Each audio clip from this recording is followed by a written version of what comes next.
ये जो gravitational field intensity है ये ऑब्वियसली एक वेक्टर टर्म है, जिसके लिए SI यूनिट क्या होगा, वैलिड है कि ग्रेविटेशनल फील्ड इंटेंसिटी का डिस्टेंस के साथ वेरिएशन कुछ ऐसा है। यदि आपको gravitational potential on the surface of the shell लिखना है तो सेल के सरफेस पर ग्रेविटेशनल पोटेंशियल इज माइन।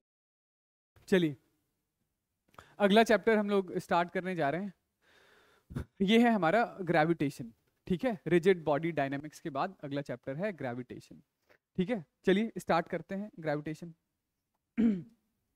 तो चैप्टर काफी हद तक सिमिलर है जो आपने क्लास 12th में इलेक्ट्रोस्टैटिक्स पढ़ा है, तो वही फार्मूला डिराइव थोड़ी करेंगे, बस सीधा इलेक्ट्रोस्टैटिक्स वाला जो रिजल्ट है उसी, क्योंकि मुझे ऐसा लग रहा है इलेक्ट्रोस्टैट वाले तो फॉर्मूले याद ही होंगे ना, तो बस उसी इलेक्ट्रोस्टैट वाले फॉर्मूले को यूज करके कुछ टर्म्स रिप्लेस करेंगे और वो रिप्लेस करके हम लोग अपने ग्रेविटेशन के फॉर्मूले बना लेंगे।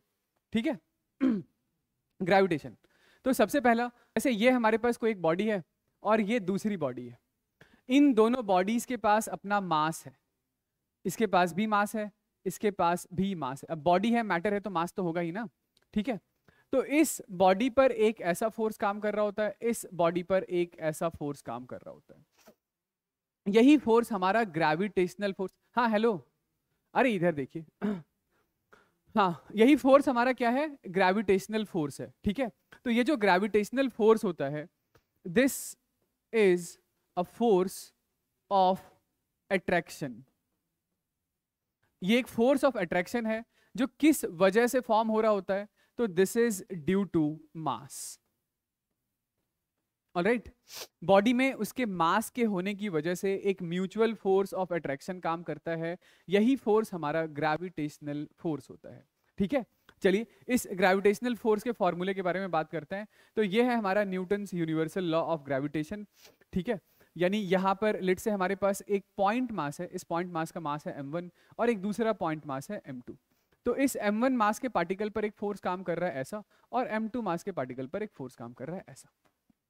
ये m1 और m2 को ज्वाइन करने वाली लाइन के अलोंग इन दोनों पार्टिकल्स के बीच का जो सेपरेशन है वो सेपरेशन r है। तो ये जो यूनिवर्सल लॉ ऑफ ग्रेविटेशन है ये हमें क्या बताता है कि यहाँ पर जो फोर्स है, जो दोनों पार्टिकल के बीच काम करने वाला फोर्स है, इस फोर्स का फॉर्मूला है F is equal to capital G into m1 into m2 divided by r square के बराबर। ठीक है, ये जो फोर्स है, ये जो फोर्स है, या ये जो फॉर्मूला है, ये जो फॉर्मूला है, this formula is strictly valid for point charges, sorry charges नहीं, फॉर पॉइंट मास ओनली। ठीक है, ये फॉर्मूला किसके लिए वैलिड है, तो ये फॉर्मूला सिर्फ और सिर्फ पॉइंट मासेस के लिए ही वैलिड है। इस फॉर्मूले में ये जो हम लोगों ने कैपिटल G लिखा है, इस कैपिटल G का नाम है this is universal gravitational constant, जिसकी वैल्यू है 6.67 into 10 raise to the power -11 newton metre square पर केजी स्क्वायर। इस फोर्स के बारे में एक दो बातें हम लोग और कर लेते हैं। ये जो फोर्स है ये एक सेंट्रल फोर्स है। सेंट्रल फोर्स का मतलब तो समझते हैं ना, कि एक पार्टिकल के या एक ऑब्जेक्ट के सेंटर को दूसरे ऑब्जेक्ट के सेंटर से ज्वाइन करने वाली लाइन के अलोंग ही ये फोर्स काम करता है। मतलब m1 m2 को इधर पुल नहीं कर सकता है, m2 m1 को इधर पुल नहीं कर सकता है, इस डायरेक्शन में ये फोर्स काम नहीं कर रहा है। फोर्स किस डायरेक्शन में काम कर रहा है, ये दोनों को जोड़ने वाली जो लाइन है, इस लाइन के अलोंग। ये जो फोर्स है ये एक कंजर्वेटिव फोर्स है, कंजर्वेटिव फोर्स है।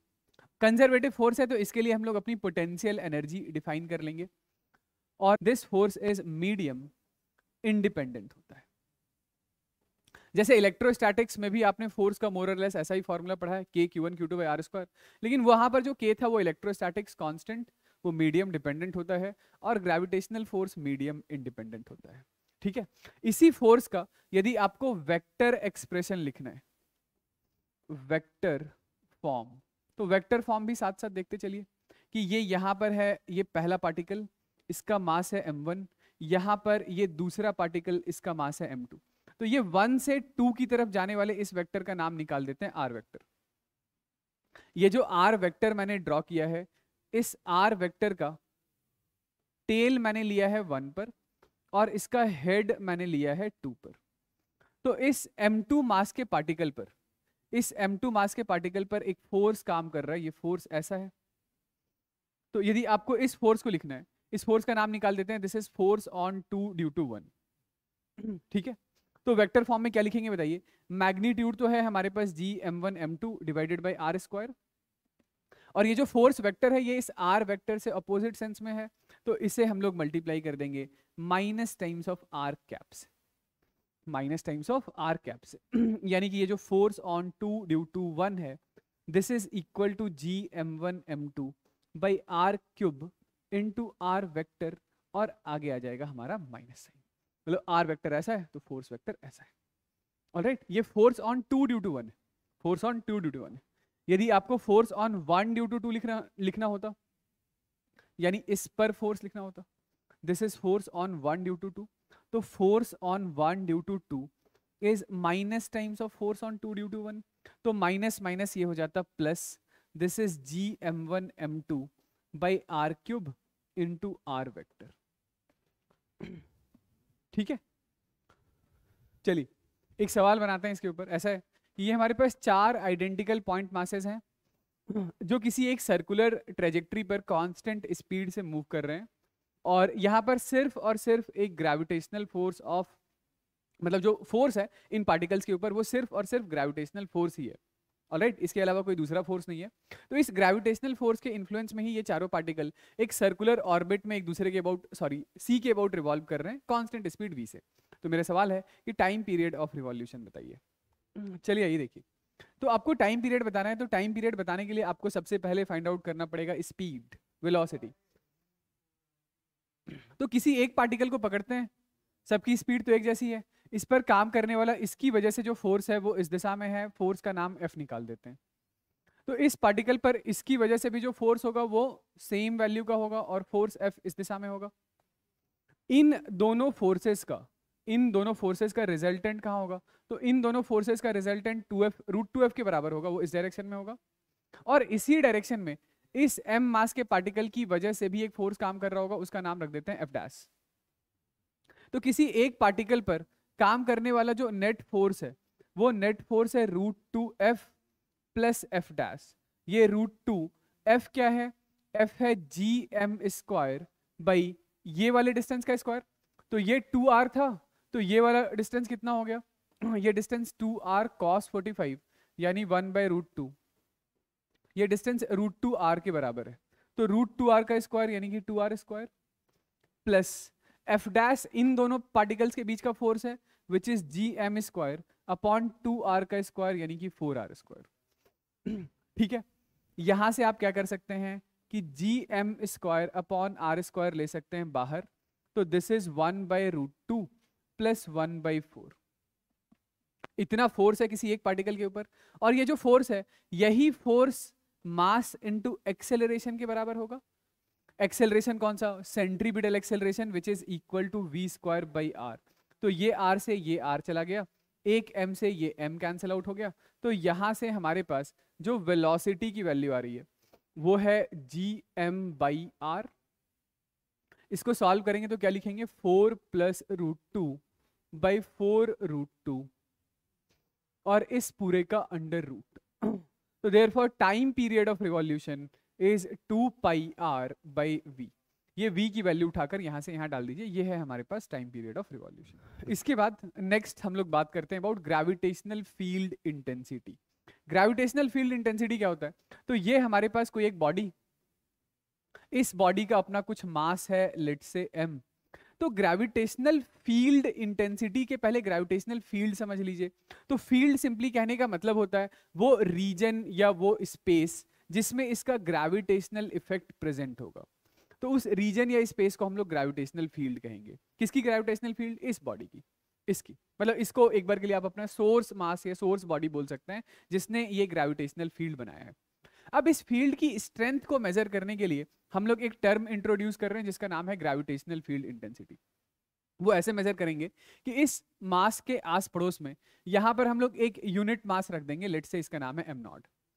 तो इस m0 मास के ऑब्जेक्ट पर कुछ ना कुछ फोर्स काम कर रहा होगा, ग्रेविटेशनल फोर्स।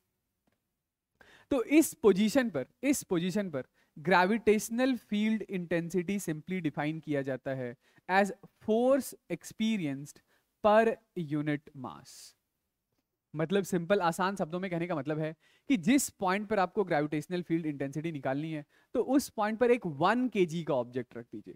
एक 1 kg के ऑब्जेक्ट पर काम करने वाला जो फोर्स है, वही फोर्स उस पर्टिकुलर पॉइंट पर ग्रेविटेशनल फील्ड इंटेंसिटी है।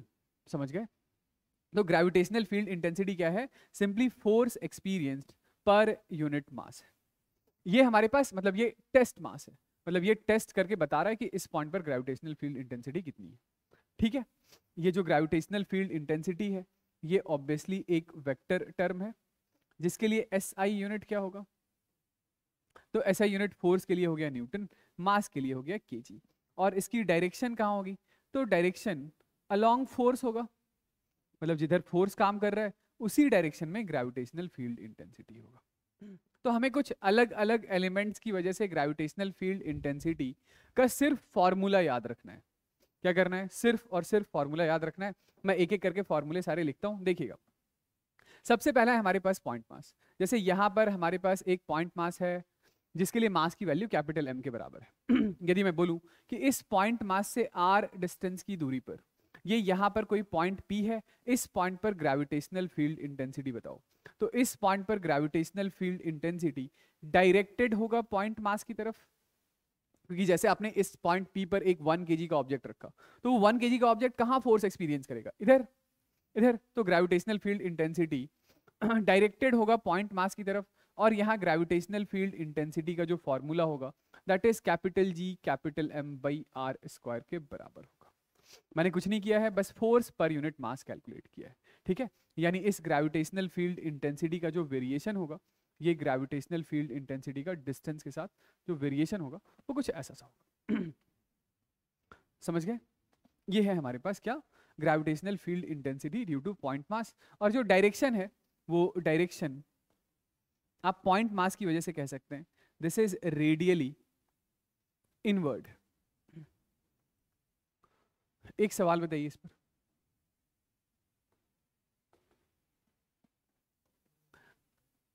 तो एक ग्रेविटेशनल फील्ड ऐसा, एक ग्रेविटेशनल फील्ड इंटेंसिटी ऐसा। ठीक है, इस पॉइंट के अबाउट दोनों सिमेट्रिकली प्लेस्ड हैं, तो इसका नाम ई, इसका भी नाम ई। लेट से ये वाला एंगल है हमारे पास थीटा, तो ये वाला भी एंगल थीटा। तो इधर की तरफ हमारे पास ग्रेविटेशनल फील्ड कितना आ गया? इसका E cos component, E cos theta. इसका दूसरा ई साइन कंपोनेंट ऊपर, इसका भी कॉस कंपोनेंट इधर, यानी कि ये ई कॉस थीटा, और इसका साइन कंपोनेंट इधर। राइट, तो ये साइन कंपोनेंट तो हो जाएंगे कैंसिल आउट। तो ग्रेविटेशनल फील्ड इंटेंसिटी नेट कितना हुआ? तो net gravitational field intensity is 2 times of E into cos of theta. ये 2 ई क्या है? E is G M by इस डिस्टेंस का स्क्वायर। ये वाला डिस्टेंस है हमारे पास under root of X square plus A square, यानी कि this is X square plus A square into cos theta. Cos theta क्या है? Cos theta is base upon hypotenuse, तो बेस है एक्स और हाइपोटेनियस है under root of X square plus A square. तो this is 2gmx by X square plus A square raise to the power 3/2। ठीक है, तो इस फंक्शन को देख करके, इस एक्सप्रेशन को देख करके आपको यह समझ में आ रहा होगा कि x इज इक्वल टू 0 पर ग्रेविटेशनल फील्ड इंटेंसिटी कितना होगा? 0।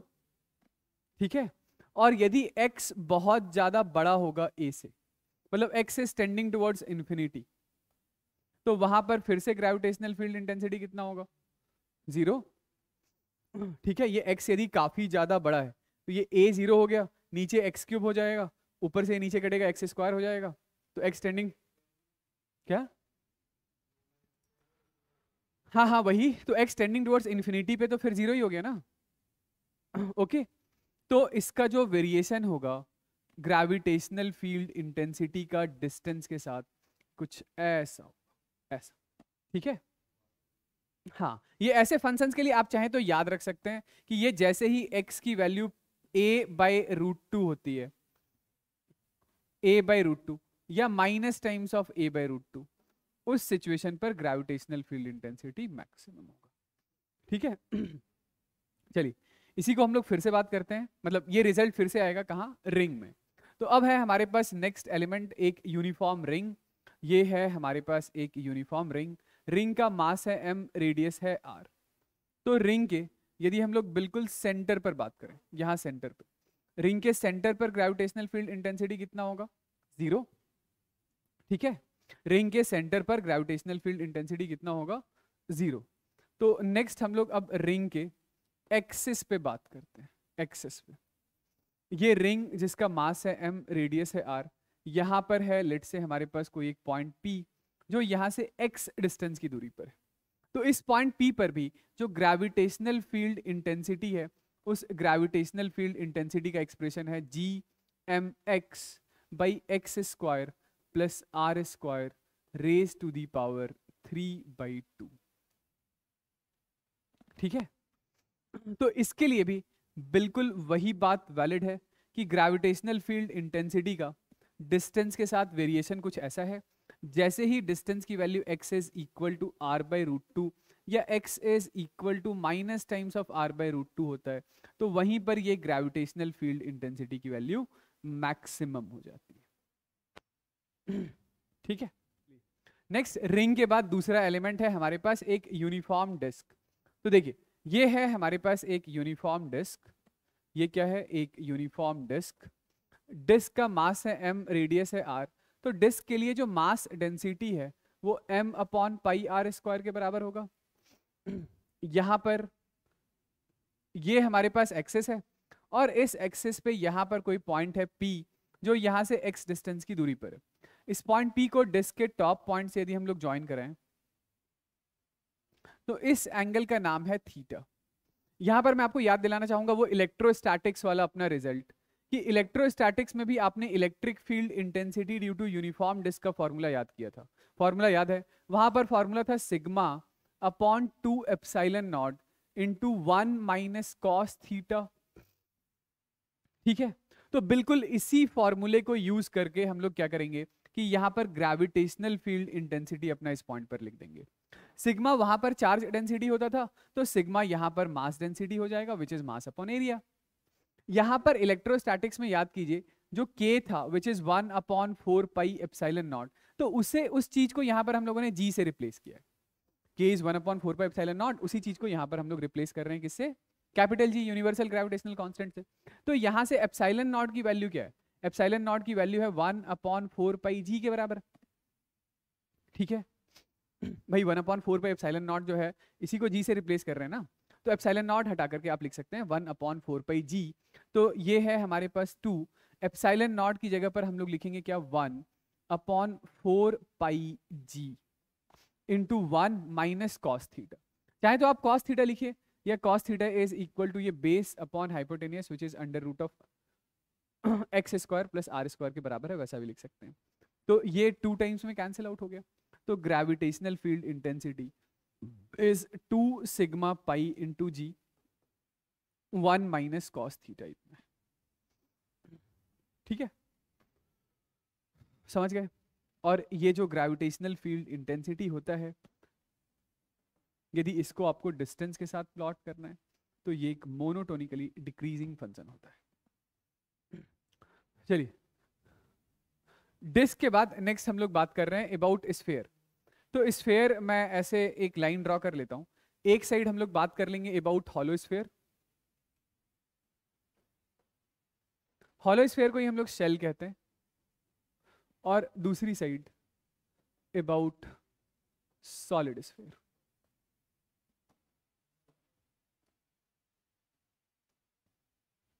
हॉलो स्फीयर का ये मास है m, रेडियस है r। यहाँ पर जो भी मासेस हैं वो मास इसके सरफेस पे है, तो यहाँ पे surface mass density is m/4 के बराबर है। और यहाँ सॉलिड स्फीयर में क्या है? तो सॉलिड स्फीयर में जो मास है वो m है, रेडियस r है, तो यहाँ मास डेंसिटी रो है विच इज m/4/3 πr³ के बराबर है। ठीक है, तो यदि आपको ग्रेविटेशनल फील्ड इंटेंसिटी लिखना है कहीं बाहर, ये इसका सेंटर C है, सेंटर C से कुछ स्मॉल r डिस्टेंस आगे आपको आउटसाइड के किसी पॉइंट पर लिखना है, चाहे आप यहां पर लिखिए या यहां पर लिखिए। तो आउटसाइड के किसी पॉइंट पर यदि आपको ग्रेविटेशनल फील्ड लिखना है या आगे चल के हम लोग पोटेंशियल लिखेंगे, तो बस एक ही बात याद रखिएगा कि आउटसाइड वाले किसी पॉइंट के लिए इस पूरे सॉलिड या हॉलो स्फीयर को भूल जाइए और भूल कर ले आइए एक पॉइंट मास, और बस पॉइंट मास वाला रिजल्ट रख दीजिए, लिख दीजिए। बस ये पॉइंट मास इसके सेंटर पे रखा हुआ होना चाहिए। तो आउटसाइड के किसी पॉइंट पर जो ग्रेविटेशनल फील्ड इंटेंसिटी है that is just equal to Gm/r² के बराबर है। आउटसाइड वाले किसी पॉइंट पर जो ग्रेविटेशनल फील्ड इंटेंसिटी है दैट इज जस्ट Gm/r² के बराबर है। सिमिलरली फिर यदि आप सरफेस पर लिखेंगे, मतलब यहां सरफेस पर, तो सरफेस पर जो ग्रेविटेशनल फील्ड इंटेंसिटी है वो फिर से बस Gm/R², यानी कि इसका जो अपना रेडियस है, बस स्मॉल r को रिप्लेस कर देना है किससे, बॉडी के रेडियस कैपिटल R से। सिमिलरली यहां पर भी सरफेस पर जो ग्रेविटेशनल फील्ड इंटेंसिटी है दैट इज Gm/R² के बराबर है। ठीक है, नेक्स्ट इज यदि आपको इनसाइड में किसी पॉइंट पर लिखना है, ये अंदर सेंटर से कुछ स्मॉल r डिस्टेंस आगे अंदर, तो अंदर इनसाइड में किसी भी पॉइंट पर इस हॉलो स्फीयर के अंदर किसी भी पॉइंट पर कोई भी ग्रेविटेशनल फील्ड इंटेंसिटी नहीं होता है। लेकिन सॉलिड स्फीयर में तो होगा। सॉलिड स्फीयर में अंदर ये सेंटर से स्मॉल r डिस्टेंस आगे अंदर इनसाइड के किसी पॉइंट पर जो ग्रेविटेशनल फील्ड इंटेंसिटी है उसका फॉर्मूला होता है Gmr/r³। फॉर्मूला क्या होता है, Gmr/r³ के बराबर होता है। यानी यहां पर यदि आप ग्रेविटेशनल फील्ड इंटेंसिटी का, ये ग्रेविटेशनल फील्ड इंटेंसिटी का डिस्टेंस के साथ बनाएं ग्राफ, तो सीधा ग्रेविटेशनल फील्ड इंटेंसिटी सरफेस पर ही अपीयर होगा और आउटसाइड वाले पॉइंट में inversely proportional to square of the separation है।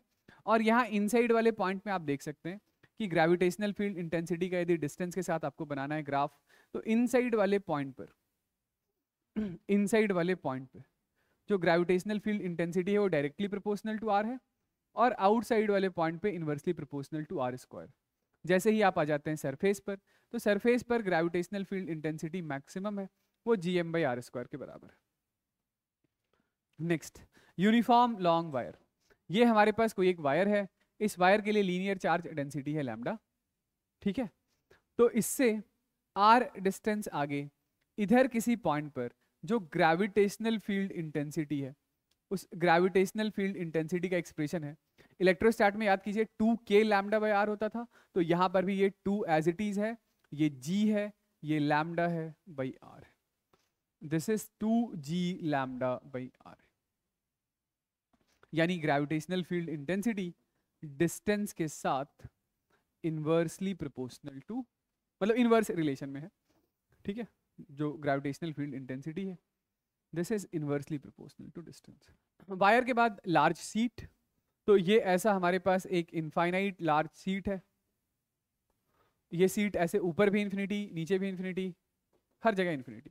तो शीट के लिए जो मास डेंसिटी है वो है sigma. Sigma is equal to m/एरिया, m/एरिया के बराबर है। तो इसके आस पड़ोस में इधर किसी पॉइंट P पर जो ग्रेविटेशनल फील्ड इंटेंसिटी होगा, वो ग्रेविटेशनल फील्ड इंटेंसिटी याद कीजिए इलेक्ट्रोस्टैटिक्स में जब हमारे पास कोई इनफाइनाइट शीट होता था तो σ/2ε0 के बराबर होता था। ठीक है, तो वैसे ही यहां पर हमारे पास ये जो ग्रेविटेशनल फील्ड इंटेंसिटी है वो σ/2 टाइम्स ऑफ ε0। तो ε0 को किससे रिप्लेस करेंगे, 1/4 पाई ε0 को हम लोगों ने रिप्लेस किया है g से, तो ε0 की वैल्यू है 1/4 पाई g के बराबर। तो ये 1/4 पाई g। तो gravitational field intensity is 2 sigma pi g के बराबर। ठीक है, चलिए, और ये जो ग्रेविटेशनल फील्ड इंटेंसिटी है, ये ग्रेविटेशनल फील्ड इंटेंसिटी, ये जो ग्रेविटेशनल फील्ड इंटेंसिटी है ये कांस्टेंट। चलिए, तो ग्रेविटेशनल फील्ड इंटेंसिटी के बाद नेक्स्ट हम लोग बात कर रहे हैं about acceleration due to gravity of a planet. Acceleration due to gravity of planet आप काफी पहले से सुनते आ ही रहे हैं कि ये जैसे हमारे पास मान लेते हैं कोई एक प्लैनेट है, ये क्या है ये प्लैनेट है, प्लैनेट का मास है m, रेडियस है r। तो एक्सेलरेशन ड्यू टू ग्रेविटी कहने का मतलब है कि ये प्लैनेट, इसके आस पड़ोस में यदि कोई एक बॉडी होगा और उस बॉडी को यदि इस प्लैनेट की तरफ हम लोग रिलीज कर दें, यानी फ्री फॉल करवा दें उस बॉडी का, तो किसी फ्रीली फॉलिंग बॉडी को ये प्लैनेट जितने एक्सेलरेशन से अपने सेंटर की तरफ खींचेगा, that acceleration is called acceleration due to gravity, है ना। तो इसी एक्सेलरेशन ड्यू टू ग्रेविटी को हम लोग g से डिनोट करते हैं।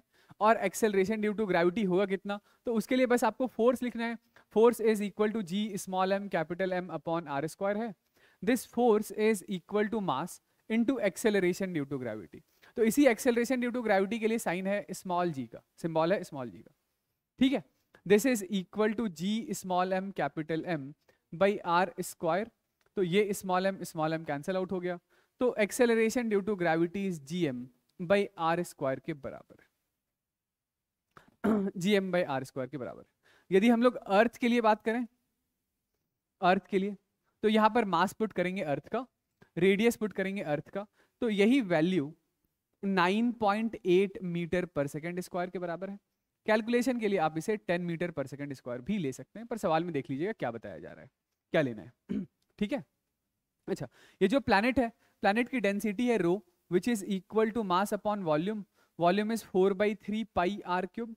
तो आप मास को लिख सकते हैं, mass is density into 4 pi R cube by 3। तो इस m को उठाकर हम लोग यहाँ से यहाँ पे भी रख सकते हैं, और उसके बाद जो हमारे पास g की वैल्यू आएगी, that g is equal to capital G upon R square. तो ठीक है, और मास की जगह लिख रहे हैं rho into 4 pi R cube by 3।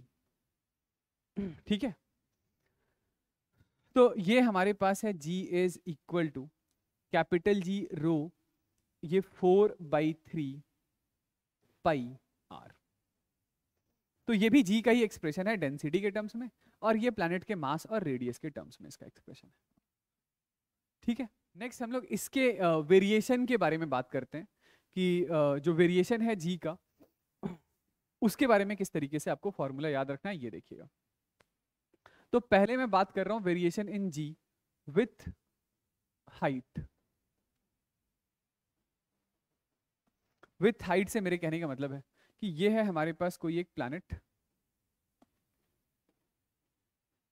Planet का मास है m, रेडियस है r।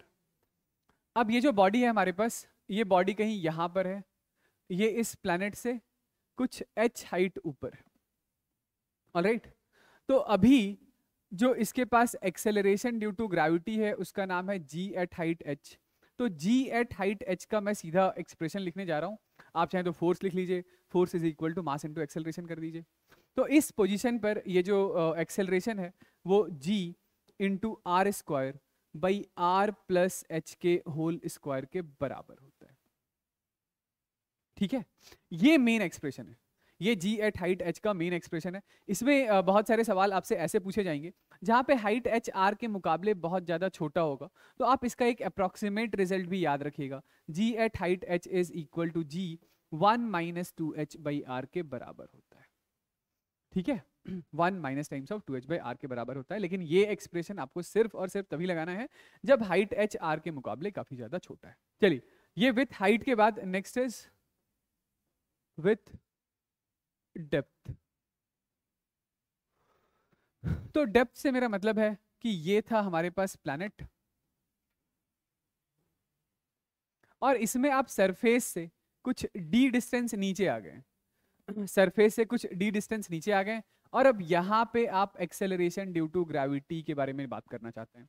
तो यहाँ पर जो हमारे पास एक्सेलरेशन ड्यू टू ग्रेविटी है, मैं फिर से उसका एक्सप्रेशन डायरेक्टली लिखने जा रहा हूँ कि सरफेस से d डिस्टेंस नीचे, यानी सेंटर से r माइनस डी डिस्टेंस ऊपर, जो एक्सेलरेशन ड्यू टू ग्रेविटी है वो g into 1 minus D by R के बराबर है।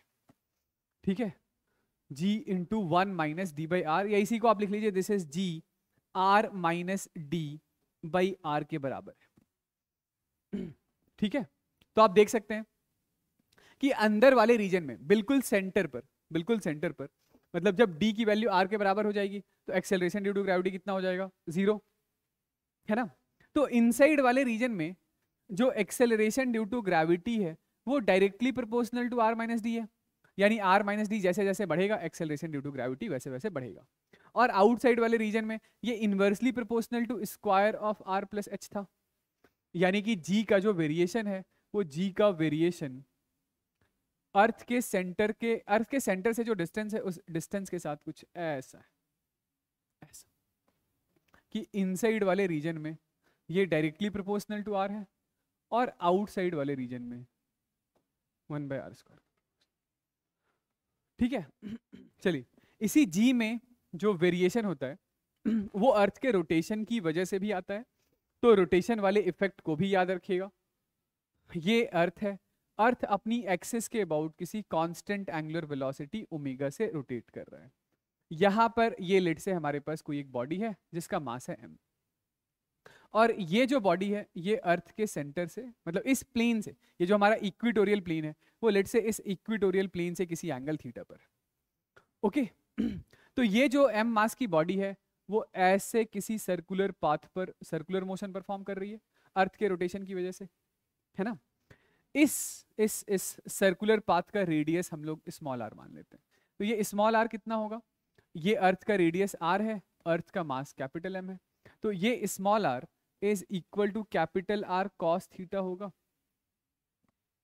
इस बॉडी पर काम करने वाले फोर्सेस के बारे में मैं बात करूं तो यहां अर्थ के सेंटर की तरफ काम करने वाला फोर्स mg है, और इस सर्कल के सेंटर से दूर एक सेंट्रीफ्यूगल फोर्स काम कर रहा है जिसकी value m omega square small r के बराबर होगी। ठीक है, ये वाला एंगल थीटा है तो ये वाला भी एंगल थीटा होगा। तो इस सेंट्रीफ्यूगल फोर्स का एक कंपोनेंट इधर की तरफ है that is F C cos theta, और इस सेंट्रीफ्यूगल फोर्स का एक कंपोनेंट इधर की तरफ है that is F C sine theta. तो इस एफ सी साइन थीटा को फ्रिक्शन बैलेंस कर देता है। तो जो नेट फोर्स है अर्थ के सेंटर की तरफ वो है हमारे पास M G minus times of F C cos theta, यानी m omega square small r की वैल्यू है कैपिटल R cos थीटा, तो ये capital R cos square theta. This is equal to m g due to rotation को हम लोगों ने count कर लिया है। ये जो एफनेट है, एफनेट को मैंने मास इनटू एक्सेलरेशन से इक्वेट कर दिया है। तो ये m से m कैंसिल आउट हो गया और g रोटेशन का हमारा रिजल्ट आ रहा है g minus omega square capital R cos square theta. ठीक है, तो इस रिजल्ट को देख करके आप ये बोल सकते हैं कि जब बॉडी यहां पर होगी तो थीटा हमारा 0 होगा, यानी ये जो प्लेन है वो इक्वेटोरियल प्लेन है, इक्वेटोरियल प्लेन है तो थीटा हमारा 0 होगा। तो ये पूरा टर्म मैक्सिमम होगा, ये पूरा टर्म मैक्सिमम होगा। तो यहां पर जो g की वैल्यू है वो मिनिमम है, g की वैल्यू इस पोजीशन पर सबसे छोटी है, और ये जो पॉइंट है, ये पॉइंट यहां पर जो हमारा g होगा वो मैक्सिमम होगा। वेरिएशन इन जी के बाद जो अगला टॉपिक है वो है ग्रेविटेशनल पोटेंशियल का। ठीक है, क्या होता है पोटेंशियल का मतलब, सुनिए। तो ये हमारे पास कोई एक सिस्टम ऑफ मास है, ये system of mass point mass भी हो सकता है या किसी शेप साइज ज्योमेट्री की कोई एक बॉडी हो सकती है। हमें इस सिस्टम ऑफ मास की वजह से इधर इसके आस पड़ोस में किसी पॉइंट पर ग्रेविटेशनल पोटेंशियल डिफाइन करना है कि इस पॉइंट पर पोटेंशियल कितना है। तो इस पॉइंट पर पोटेंशियल की सिंपल सी डेफिनेशन है वो ये है कि इस सिस्टम ऑफ मास से बहुत दूर यानी इन्फिनिटी पर, कहाँ पे, इन्फिनिटी पे। इन्फिनिटी कहने का मतलब है कि वो पॉइंट जहां पर इस सिस्टम ऑफ मास का कोई ग्रेविटेशनल फील्ड इंटेंसिटी ना हो या टेंडिंग टुवर्ड्स 0। ठीक है, तो इस इन्फिनिटी वाले पॉइंट पर हमारे पास एक दूसरा मास है, इसका नाम एम नॉट है। ठीक है, और ये एम नॉट लेट से 1 kg का एक पार्टिकल है। क्या है, एक 1 kg का पॉइंट मास है। तो इस 1 kg के पॉइंट मास को आपको इन्फिनिटी से उठाकर धीरे धीरे धीरे धीरे धीरे धीरे धीरे धीरे इधर किसी पॉइंट पी तक लेकर आना है। किसको लेकर आना है, किसी एक्सटर्नल एजेंट को लेकर आना है, एक्सटर्नल एजेंट को। तो एक्सटर्नल एजेंट इन्फिनिटी से इस यूनिट मास को यानी कि एम नॉट बॉडी को इन्फिनिटी से जब उठाकर इधर किसी पॉइंट पी तक लेकर आएगा तो उसे करना होगा वर्क। किसके अगेंस्ट में वर्क करना होगा? तो ग्रेविटेशनल फील्ड के अगेंस्ट में वर्क करना होगा। तो ये जो वर्क डन है, कैसा work done? Work done in moving the body from infinity two point P. ये किसका वर्क है? ये किसी एक्सटर्नल एजेंट का वर्क है, ठीक है। और कैसा वर्क है? तो बिल्कुल स्लोली स्लोली स्लोली, यानी चेंज इन काइनेटिक एनर्जी कितना? 0। तो ये जो वर्क डन है, इस वर्क डन को हम लोग कैलकुलेट कर रहे हैं वर्क डन पर यूनिट मास, यानी वर्क डन को दोबारा से इस m नॉट ऑब्जेक्ट के मास से कर दिया है डिवाइड। तो इसी चीज को हम लोग कहते हैं this is gravitational potential at point P minus times of gravitational potential at infinity. तो इंफिनिटी पर हम लोग ग्रेविटेशनल पोटेंशियल लेकर चलते हैं 0। तो यही हमारा हो गया ग्रेविटेशनल पोटेंशियल पॉइंट P पर। तो फिर से सुनिए, डेफिनेशन क्या है कि इंफिनिटी से किसी यूनिट मास के ऑब्जेक्ट को उठाकर धीरे धीरे धीरे धीरे किसी सिस्टम ऑफ मास की ग्रेविटेशनल फील्ड तक लेकर आने में किसी एक्सटर्नल एजेंट का जो वर्क है, कैसा वर्क? तो बिल्कुल स्लोली मूव कराना है। यही वर्क डन इस पर्टिकुलर पॉइंट P पर ग्रेविटेशनल पोटेंशियल डिफाइन किया जाता है, ठीक है। तो आप बोलेंगे वर्क डन तो आप लिखना जानते हैं, work done is equal to force into displacement. Work done क्या है? तो work done is equal to F dot dr, ये ठीक है, पर यूनिट मास, मतलब इसका इंटीग्रेशन, ओके। जो ग्रेविटेशनल फोर्स है, वो ग्रेविटेशनल फोर्स आप क्या लिखेंगे? तो gravitational force at a particular point is equal to mass into उस पोजीशन पर gravitational field intensity dot dr divided by mass m not, इसका इंटीग्रेशन। तो ग्रेविटेशनल पोटेंशियल क्या है? Gravitational potential is E dot dr। Gravitational potential क्या है? Integration है gravitational field line का, ठीक है। ये जो इंटीग्रेशन आप कर रहे हैं वो along a line, along a path कर रहे हैं, तो इसी चीज को हम लोग लाइन इंटीग्रेशन भी कहते हैं। ये क्या है? This is line integration. तो आप ये भी कह सकते हैं कि gravitational potential at a point P is line integration of gravitational field. समझ गए? पोटेंशियल के बारे में बस इतना ध्यान रखिएगा कि ये एक स्केलर टर्म है, क्योंकि ये कैलकुलेशन किस चीज की है? तो ये कैलकुलेशन है वर्क डन की, ठीक है। ऐसा यूनिट क्या होगा इसके लिए? तो इसके लिए हमारे पास जो ऐसा यूनिट है वो वर्क डन हो गया जूल्स पर केजी। और पोटेंशियल इन्फिनिटी पर हम लोग कितना लेकर चल रहे हैं? तो इन्फिनिटी पर पोटेंशियल हम लोग 0 लेकर चल रहे हैं। इसमें ये देखिएगा कि ये जैसे वर्क जो था ये तो एक्सटर्नल एजेंट के लिए हम लोगों ने डिफाइन किया है, लेकिन यदि आप ग्रेविटी का फोर्स लिख रहे हैं तो यहाँ पर माइनस साइन एक और लगा दीजिएगा, ये यहाँ पर एक माइनस साइन लगा दीजिएगा। माइनस साइन इसलिए लगा रहे हैं क्योंकि जो work done by external agent है plus work done by gravity है, that is equal to change in kinetic energy plus change in potential energy होगा, ठीक है। तो चेंज इन काइनेटिक एनर्जी हमारे पास कितना है? 0 है, ठीक। तो ये जो एक्सटर्नल एजेंट का वर्क है और जो ग्रेविटी का वर्क है वो दोनों एक दूसरे से अपोजिट नेचर के होंगे, क्योंकि दोनों का फोर्स एक दूसरे से अपोजिट डायरेक्शन में होगा। तो यदि ये यहाँ पर मैंने एक्सटर्नल एजेंट का वर्क लिखा है, फिर दोबारा से जब मैं ग्रेविटेशनल फोर्स का वर्क लिख रहा हूँ तो आगे मैंने एक माइनस साइन और लगा दिया है, ठीक। जो डेफिनेशन है वो यही है कि पोटेंशियल किसी पॉइंट पर लाइन इंटीग्रेशन होता है ग्रेविटेशनल फील्ड इंटेंसिटी। स्टार्ट करते हैं, सबसे पहले पोटेंशियल लिखते हैं किसी पॉइंट मास की वजह से। जैसे ग्रेविटेशनल फील्ड लिखा था वैसे ही एक एक करके हम लोग ग्रेविटेशनल पोटेंशियल लिख लेते हैं। तो सबसे पहला है पॉइंट मास। ये यहाँ पर हमारे पास एक पॉइंट मास है m, और इस पॉइंट मास की वजह से हमें इधर किसी पॉइंट P पर, जो कि यहाँ से कुछ r डिस्टेंस की दूरी पर है, हमें इधर किसी पॉइंट P पर ग्रेविटेशनल पोटेंशियल लिखना है। तो डेफिनेशन वही है कि इन्फिनिटी से किसी दूसरे m नॉट यूनिट के मास को उठा करके पॉइंट P तक लेकर आइए। ऐसा करने में एक्सटर्नल एजेंट का जो वर्क होगा वही वर्क डन पर यूनिट मास इस पॉइंट P पर ग्रेविटेशनल पोटेंशियल के बराबर होगा। तो मैं यहाँ पर सीधा फॉर्मूला लिखने जा रहा हूँ कि gravitational potential at point P is equal to minus times of Gm/r के बराबर होता है, ठीक है। ग्रेविटेशनल पोटेंशियल किसी पॉइंट मास की वजह से कितना होगा? तो माइनस Gm/r होगा।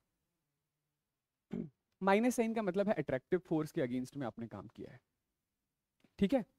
तो इनवर्सली प्रोपोर्शनल टू डिस्टेंस है, यानी कि ये पोटेंशियल को जब आप डिस्टेंस के साथ प्लॉट कर रहे हैं तो ये पोटेंशियल का डिस्टेंस के साथ वेरिएशन मैं कुछ ऐसा दिखा दूंगा, ठीक है। पोटेंशियल और फील्ड की कैलकुलेशन में, जैसे पोटेंशियल के कॉन्टेक्स्ट में मैं एक बात और बोल देता हूं कि किसी एक पॉइंट पर यदि आपको नेट ग्रेविटेशनल पोटेंशियल निकालना है तो पोटेंशियल चूंकि स्केलर टर्म है तो यहाँ पर कोई वेक्टर जोड़ने जैसी चीज है नहीं, तो किसी एक पॉइंट पर इसके आस पड़ोस में मल्टीपल पॉइंट मासेस की वजह से यदि नेट पोटेंशियल लिखना है तो बस आपको क्या करना है कि हर पॉइंट मास की वजह से बनने वाले पोटेंशियल को लीनियरली जोड़ देना है। ठीक है, ये समझ गए? जैसे मैं क्या कहना चाह रहा हूं सुनिएगा, नेट पोटेंशियल बताइएगा पॉइंट ओ पर। चलिए, ये नेगेटिव साइन वाली बात समझ आ गई है ना, कि किसी ये एक पर्टिकुलर पॉइंट पर आप एक पॉइंट मास की वजह से लिख रहे हैं तो पोटेंशियल नेगेटिव होता है। नेगेटिव पोटेंशियल इसलिए है क्योंकि आप जो वर्क कर रहे हैं वो ग्रेविटी के अगेंस्ट में है। तो ग्रेविटी का वर्क, जैसे आप ऐसे समझ लीजिए कि इन्फिनिटी से इस m मास के ऑब्जेक्ट को यहां तक लेकर आना था, तो ग्रेविटी तो इसको खुद खींच रही है, तो ग्रेविटी का वर्क पॉजिटिव है। लेकिन पोटेंशियल जो डिफाइन किया जाता है किसी पॉइंट p पर, जो पोटेंशियल होता है वो work done by external agent पर यूनिट मास होता है। और जो वर्क डन बाय ग्रेविटी है वो ग्रेविटी का वर्क पॉजिटिव है, तो एक्सटर्नल एजेंट का वर्क कैसा होगा?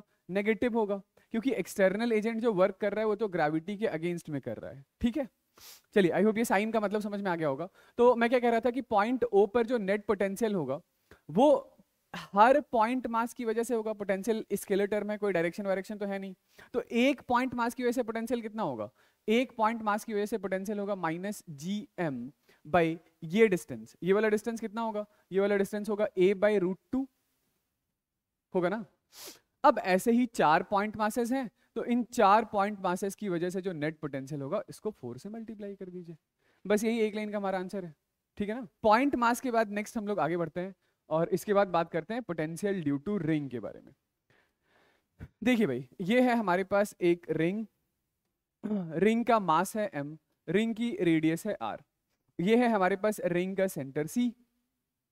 तो रिंग के सेंटर C पर यदि आपको पोटेंशियल लिखना है तो potential at the centre of the ring is equal to minus times of G into m divided by capital R के बराबर होगा। ठीक है, minus times of GM by capital R के बराबर होगा। ऐसा इसलिए है क्योंकि रिंग पर प्रेजेंट कोई सा भी छोटा सा जो एलिमेंट है डीएम मास का, वो रिंग के सेंटर से r डिस्टेंस की दूरी पर है।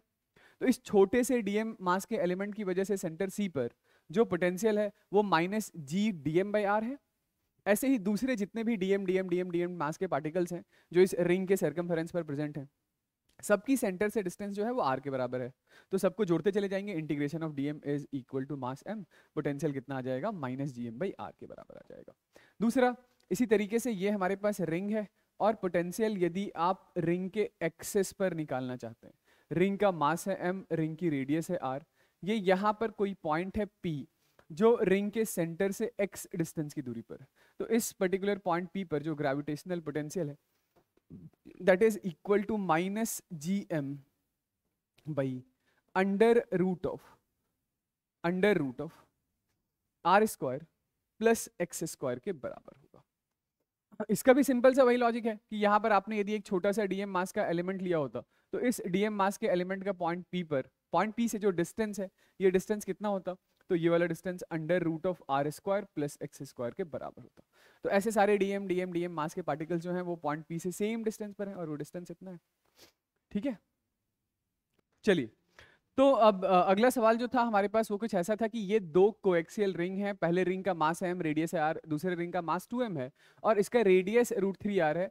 दोनों के बीच का centre to centre separation r के बराबर है। आपसे पूछा जा रहा है VA माइनस VB की वैल्यू बताइए। तो सबसे पहले मेरे ख्याल में आपने निकाला होगा VA की वैल्यू। जो VA है, पॉइंट A पर पोटेंशियल दोनों ही रिंग की वजह से होगा। किसी भी पॉइंट पर A या B पर जो पोटेंशियल है वो दोनों रिंग की वजह से होगा। तो पॉइंट A जो है ये इस पहले रिंग का सेंटर वाला पॉइंट है, तो यहाँ पर पोटेंशियल है माइनस GM बाई R के बराबर का। दूसरे रिंग के लिए ये वाला पॉइंट एक्सिस का पॉइंट है, तो यहाँ पर potential minus G, mass is 2m by under root of R square plus x square, इतना हो जाएगा। ठीक है, यानी ये कितना हो गया? तो minus GM by R minus 2GM by ये कितना हो गया? 2R। तो 2 से 2 कैंसिल आउट हो गया, ये आ रहा है माइनस 2GM बाई आर के बराबर। ये ठीक है। इसी तरीके से यदि आप पॉइंट B पर जब पोटेंशियल निकालेंगे तो पॉइंट B पर पोटेंशियल इस रिंग की वजह से भी होगा, इस रिंग की वजह से भी होगा और इस रिंग की वजह से भी होगा। तो इसके लिए ये वाला पॉइंट तो सेंटर का पॉइंट है, तो इसके लिए पोटेंशियल हो गया -g into 2m divided by इसका अपना खुद का radius that is equal to √3r, और इस रिंग की वजह से ये पॉइंट जो है ये इसके एक्सेस का कोई पॉइंट है, तो -gm by √r² plus r²। तो ये हमारे पास आ गया -gm बाई r 1/√3 -1/√2। ये ठीक है, ये पॉइंट बी का पोटेंशियल है, तो VA माइनस VB निकाल लीजिए, यही आपका जवाब है। ओके, रिंग के बाद पोटेंशियल हम लोग लिखते हैं किसी यूनिफॉर्म डिस्क की वजह से। तो देखिए ये है हमारे पास एक यूनिफॉर्म डिस्क, इस यूनिफॉर्म डिस्क का मास है m, रेडियस है r, और इस यूनिफॉर्म डिस्क के लिए जो मास डेंसिटी है वो sigma is equal to m/πr²। Mass density uniform है, ठीक है ना, मतलब हर बराबर बराबर सरफेस एरिया पर बराबर बराबर अमाउंट का मास। तो डिस्क के लिए एलिमेंट कैसा लेते हैं तो आपको पता ही है, डिस्क के लिए एलिमेंट हम लोग रिंग जैसा लेते हैं, ठीक है। मैं यहाँ पर बात करने जा रहा हूँ सीधा एंड रिजल्ट के बारे में, कि यहाँ पर हमारे पास कोई एक पॉइंट है जो इस डिस्क के सेंटर से कुछ x डिस्टेंस की दूरी पर है। तो इस पॉइंट P पर जो ग्रेविटेशनल पोटेंशियल है वो -2gm/r² multiplied with √r² plus x² minus x के बराबर होता है। ये एक्सप्रेशन है किस चीज का, ग्रेविटेशनल पोटेंशियल का इस पॉइंट P पर, ठीक है। हाँ, डिस्क के बाद नेक्स्ट हम लोग बात करने जा रहे हैं अबाउट शेल। शेल कहने का मतलब आपको पता है ही कि शेल से मेरा मतलब है क्या, किसी हॉलो स्फीयर से, ठीक है। तो ये हमारे पास है एक शेल, शेल का मास है m, शेल की रेडियस है r, मास m है, रेडियस r, ठीक है। जो मास है वो शेल के सरफेस पर है, mass density sigma is equal to m/4πr² के बराबर है।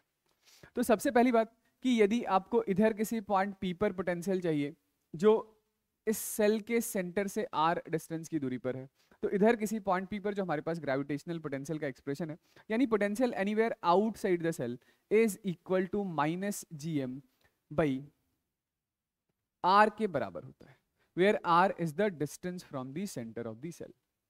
इसी तरीके से यदि आपको gravitational potential on the surface of the shell लिखना है, तो सेल के सरफेस पर gravitational potential is -gm by R के बराबर होता है।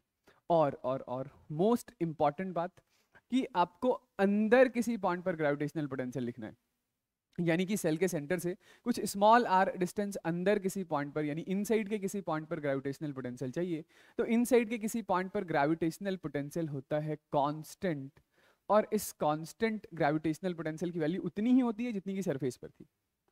यानी सेल के अंदर किसी भी पॉइंट पर, सेंटर से ऊपर नीचे आगे पीछे हर जगह, इस पूरे रीजन में ग्रेविटेशनल पोटेंशियल अंदर हर जगह ग्रेविटेशनल पोटेंशियल कांस्टेंट है, वैल्यू -gm/R के बराबर है।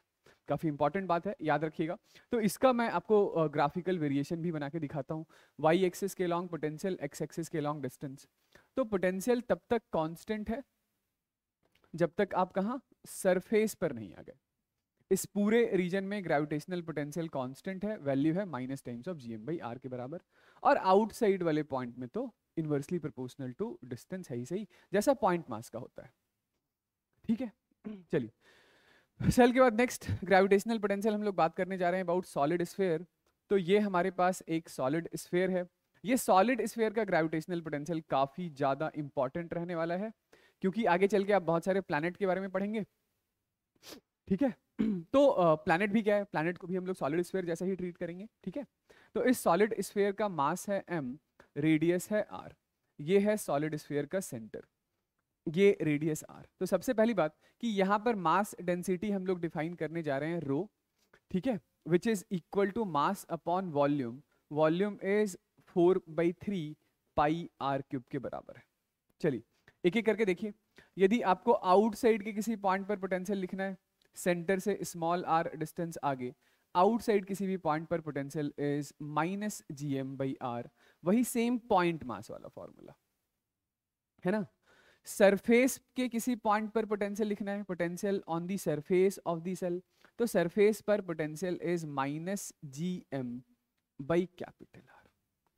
यानी सबसे इंपॉर्टेंट बात कि चाहे आपके पास एक सॉलिड स्फीयर हो या हॉलो स्फीयर हो, आपको ग्रेविटेशनल पोटेंशियल लिखना हो या ग्रेविटेशनल फील्ड लिखना हो, किन पॉइंट पर?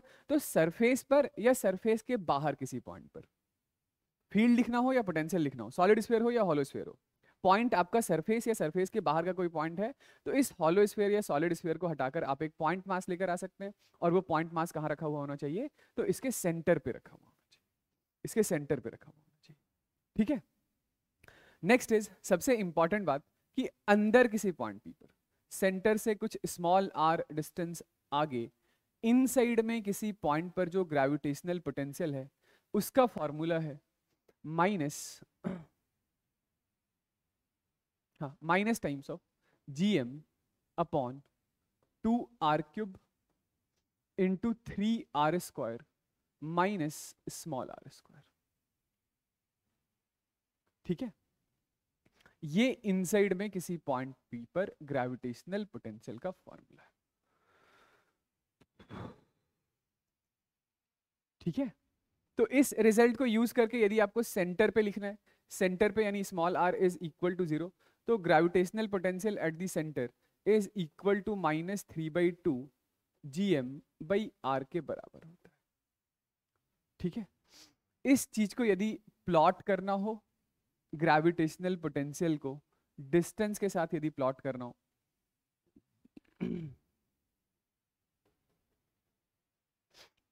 तो जब आप सरफेस पर आ गए तो सरफेस पर पोटेंशियल है -GM/R के बराबर, और सरफेस के बाहर वाले पॉइंट पे तो आपको पता है कि gravitational potential inversely proportional to distance है।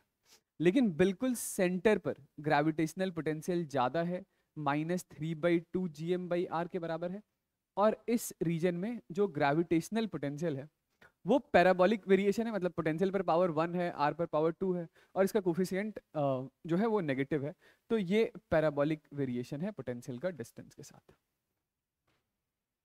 ठीक है। तो ऐसा सा ग्राफ है पोटेंशियल का। ठीक। इंपॉर्टेंट तो ये एंड रिजल्ट्स ही हैं। ठीक है। तो ये एंड रिजल्ट जरूर से जरूर याद रखिएगा। पोटेंशियल, ग्रेविटेशनल पोटेंशियल के बाद नेक्स्ट हम लोग बात करने जा रहे हैं पोटेंशियल एनर्जी के बारे में, ग्रेविटेशनल पोटेंशियल एनर्जी के बारे में। तो कुछ मोर और लेस वैसी ही डेफिनेशन है, बस एक छोटा सा डिफरेंस है, वो ये है कि ये है हमारे पास एक सिस्टम ऑफ मास। ये क्या है? एक सिस्टम ऑफ मास। ओके। और फिर से हम लोग वही काम करने जा रहे हैं कि ये इन्फिनिटी पर हमारे पास कोई एक m यूनिट का मास पड़ा हुआ था, और इस m यूनिट के मास को उठाकर हम लोग इधर किसी पॉइंट P तक लेकर आए, यहां तक लेकर आए। तो इस तरीके से हम लोगों ने एक सिस्टम बना दिया है, एक सिस्टम असेंबल कर दिया है जिसके अंदर दो एलिमेंट हैं, एक ये सिस्टम ऑफ मास है और दूसरा ये पॉइंट मास है। तो इस सिस्टम के पास कुछ एनर्जी है, इसी एनर्जी को हम लोग कहते हैं ग्रेविटेशनल पोटेंशियल एनर्जी। हाँ, मैं क्या कह रहा था कि इस तरीके से हम लोगों ने बना लिया है एक सिस्टम। ठीक है। तो इस सिस्टम के पास कुछ एनर्जी है, एनर्जी कहाँ से आई? तो इस सिस्टम को असेंबल करने में जो आपने वर्क किया है वही वर्क इस सिस्टम के पास पोटेंशियल एनर्जी के फॉर्म में स्टोर्ड है।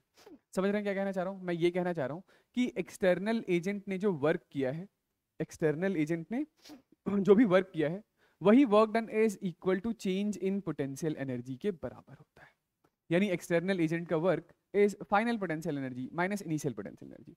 तो इनिशियली दोनों पॉइंट मासेस के बीच का सेपरेशन कितना था? इनफाइनाइट।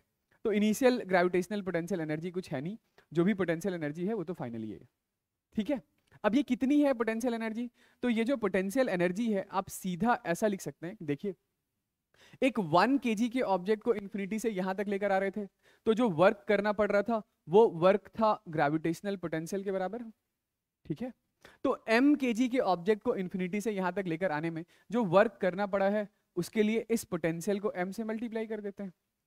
तो ये आ गया हमारे पास इस सिस्टम की ग्रेविटेशनल पोटेंशियल एनर्जी। यानी gravitational potential energy is equal to gravitational potential multiplied with mass होता है। ठीक है। तो यही सिंपल क्या है, इस सिस्टम को असेंबल करने का total amount of work done, total amount of work done. जैसे मैं ग्रेविटेशनल पोटेंशियल एनर्जी आपको लिख के बताऊं, gravitational potential energy due to system of 2 point mass, 2 point masses. जैसे ऐसा है कि ये हमारे पास एक पॉइंट है ए, ये एक दूसरा पॉइंट है बी, ए और बी के बीच का सेपरेशन है आर। अब इधर इन्फिनिटी पर हमारे पास एक ऑब्जेक्ट पड़ा है जिसका नाम है m1, तो इस इन्फिनिटी पर पड़े हुए m1 मास के ऑब्जेक्ट को उठाकर पॉइंट ए तक लेकर आते हैं सबसे पहले। तो ऐसा करने में मान लेते हैं हमें कुछ वर्क करना पड़ा, ये वर्क है work done in moving the point mass from infinity to A. तो इन्फिनिटी से इस पॉइंट मास को ए तक लेकर आने में कितना वर्क करना पड़ेगा? आप बोलेंगे यदि 1 kg के ऑब्जेक्ट को मूव कराया होता तो वर्क करना होता पोटेंशियल एट पॉइंट ए के बराबर। अभी m1 को मूव करा रहे हैं तो पोटेंशियल एट ए को m1 से मल्टीप्लाई कर दिया। लेकिन ए पर पोटेंशियल बनाएगा कौन? ए के आस पड़ोस में तो कुछ है ही नहीं, मतलब कोई दूसरा सिस्टम ऑफ पॉइंट मास थोड़ी है जो ए पर पोटेंशियल बनाएगा। तो ए पर चूंकि पोटेंशियल ही नहीं है तो इन्फिनिटी से इस m1 मास के ऑब्जेक्ट को पॉइंट ए तक मूव कराने में कोई भी वर्क नहीं कराना पड़ा। अब ये m1 आपका यहाँ पर आ चुका है। अब हम लोग नेक्स्ट क्या कर रहे हैं, तो इन्फिनिटी से किसी दूसरे पॉइंट मास m2 को उठाकर पॉइंट बी तक लेकर आ रहे हैं। ऐसा करने में जो अमाउंट ऑफ वर्क डन है वो work done in moving the body from infinity to B है, और ये जो वर्क हो गया ये वर्क हो गया potential at point B multiplied with m2 के बराबर। तो अब पॉइंट बी पर पोटेंशियल किसने बनाया? पॉइंट बी पर पोटेंशियल इसने बनाया, कितना? Minus times of G m1 by R के बराबर, और इसको आप मल्टीप्लाई कर दीजिए m2 से।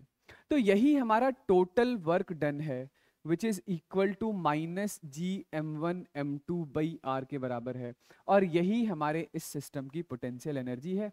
Potential energy is minus G m1 m2 by R हो गया। ठीक है, तो अब ऐसा जरूरी नहीं है कि आप बारी बारी से, यदि सिस्टम में 2 से ज्यादा एलिमेंट होंगे तो हर एलिमेंट के लिए आप बारी बारी से वर्क डन निकालेंगे। आप सीधा इस एंड रिजल्ट को देखिए, पोटेंशियल एनर्जी एक आइसोलेटेड पॉइंट मास की वजह से तो होगा नहीं, जब भी होगा पेयर की वजह से होगा। तो एक पेयर ऑफ पॉइंट मास की वजह से ये ग्रेविटेशनल पोटेंशियल एनर्जी है minus G m1 m2 by R. तो किसी सिस्टम के अंदर 2 से ज्यादा पॉइंट मासेस होंगे तो बस आप देख लीजिए कितने पेयर बन रहे हैं, और हर पेयर की वजह से एक ऐसा टर्म आएगा which is minus G m1 m2 by R. ठीक है, यदि किसी सिस्टम के अंदर टोटल n पॉइंट मासेस है, टोटल n पॉइंट मासेस है, तो total number of terms in gravitational potential energy is nc2 के बराबर होगा, which is equal to n into n minus 1 by 2 के बराबर होता है। मैं क्या कहना चाह रहा हूं? मैं ये कहना चाह रहा हूं कि ऐसे हमारे पास यदि 3 पॉइंट मासेस हो गए, ये पॉइंट मास है m1, ये पॉइंट मास है m2, ये पॉइंट मास है m3, ये सेपरेशन है x, ये सेपरेशन है y, ये सेपरेशन है z। तो यहाँ ग्रेविटेशनल पोटेंशियल एनर्जी में कितने टर्म बनेंगे? तो उतने ही टर्म बनेंगे जितने पेयर होंगे। कितने पेयर होंगे? तो कितने पेयर होंगे उसका जवाब है ये एक पेयर, ये दूसरा पेयर और ये तीसरा पेयर। तो हर पेयर के लिए आपको ग्रेविटेशनल पोटेंशियल एनर्जी का एक एक टर्म लिख देना है। यानी इस सिस्टम के लिए जो ग्रेविटेशनल पोटेंशियल एनर्जी है वो है minus G m1 m2 by X, minus G m2 m3 by Y, minus G m1 m3 by Z. ये सिंपल हमारा आंसर है। ठीक है, तो nc2 कहने का मतलब हो गया 3c2, यानी 3 into 3 minus 1 divided by 2 which is 3। तो यही 3 पेयर हैं इसमें, यही 3 पेयर है। समझ गए? चलिए, तो पॉइंट मास सिस्टम के बाद हम लोग gravitational potential energy near surface of a planet और देख लेते हैं। जैसे ऐसा देखिए कि ये हमारे पास एक प्लैनेट है, प्लैनेट का मास है m, प्लैनेट की रेडियस है r। यहां पर हमारे पास कोई एक पॉइंट मास है जो इनिशियली यहां पर पड़ा हुआ था। तो इस इनिशियल पोजीशन के लिए यहां पर जो इसके पास ग्रेविटेशनल पोटेंशियल एनर्जी है वो कितना होगा? तो इस इनिशियल पोजीशन पे इसके प्रेजेंट होने की वजह से इसके पास ग्रेविटेशनल पोटेंशियल एनर्जी होगा वो इस पोजीशन का potential on the surface multiplied with mass. तो potential on the surface is minus G m by R multiplied with small m। ठीक है, मान लेते हैं हम लोगों ने क्या किया कि इस पॉइंट मास को यहां से उठाकर ये h हाइट ऊपर लेकर चले गए। तो ये इसका फाइनल पोजीशन, तो इस फाइनल पोजीशन पर ग्रेविटेशनल पोटेंशियल एनर्जी कितनी होगी? तो इस फाइनल पोजीशन पर potential multiplied with mass, final position पर potential is minus G m by R plus H multiplied with mass m। ठीक है, यदि मैं आपसे पूछूं कि ये change in gravitational potential energy कितना है, तो this is final minus times of initial, और यही change in gravitational potential energy आपका mgh के बराबर होगा यदि हाइट h सरफेस यदि हाइट h रेडियस r के मुकाबले बहुत छोटा है तो। ठीक है, यही change in gravitational potential energy हम लोग वर्क पावर एनर्जी में भी लिख रहे थे mgh के बराबर। ठीक है, ये mg जो है वो एक्सेलरेशन ड्यू टू ग्रेविटी है। चलिए सवाल सुन लीजिए।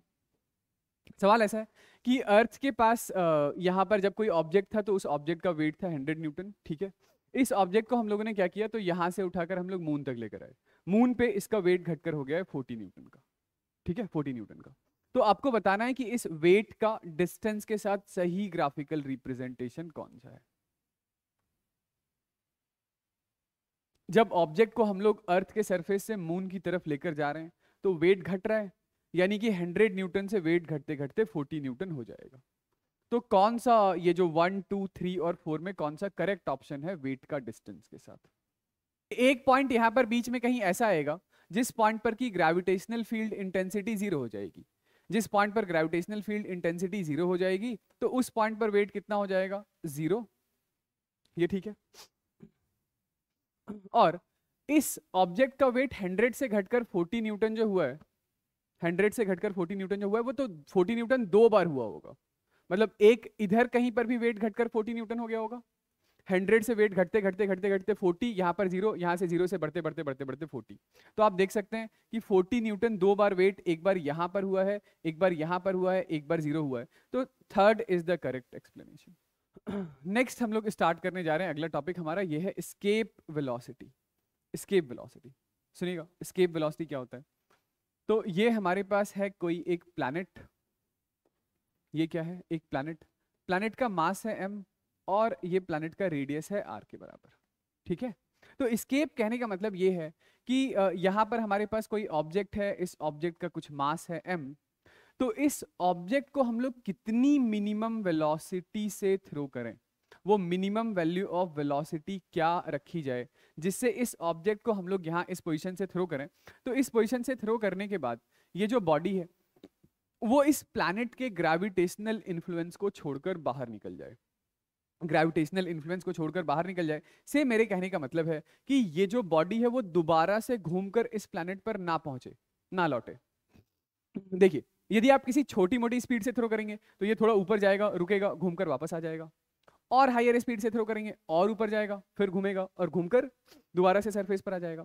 तो एस्केप कहने का मतलब है कि वो मिनिमम वैल्यू ऑफ वेलोसिटी जिससे इस ऑब्जेक्ट को थ्रो करके कहां तक पहुंचा दिया जाए, इन्फिनिटी तक।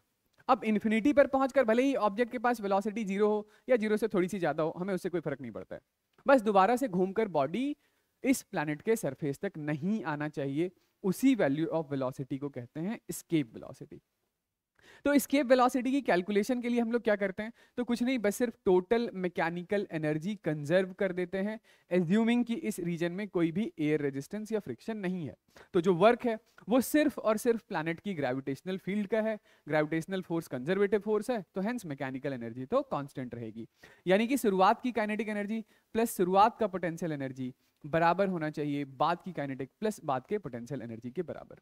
तो शुरुआत में जो काइनेटिक एनर्जी है वो है हमारे पास 1/2 into M into V E का square. V is escape velocity. शुरुआत में जो ग्रेविटेशनल पोटेंशियल एनर्जी है वो -gmm/r के बराबर है। इन्फिनिटी पर काइनेटिक एनर्जी लेट से हो गई है 0 और इन्फिनिटी पर gravitational potential energy is -g capital M by infinite. तो ये भी हमारे पास 0 ही है। यहाँ से हम लोगों ने इसको सॉल्व किया और एस्केप वेलोसिटी का एक्सप्रेशन आ गया √2 capital G capital M divided by r के बराबर का। ये है हमारा एक्सप्रेशन। हम लोग चाहें तो इस कैपिटल G कैपिटल M को स्मॉल g r स्क्वायर से रिप्लेस कर सकते हैं।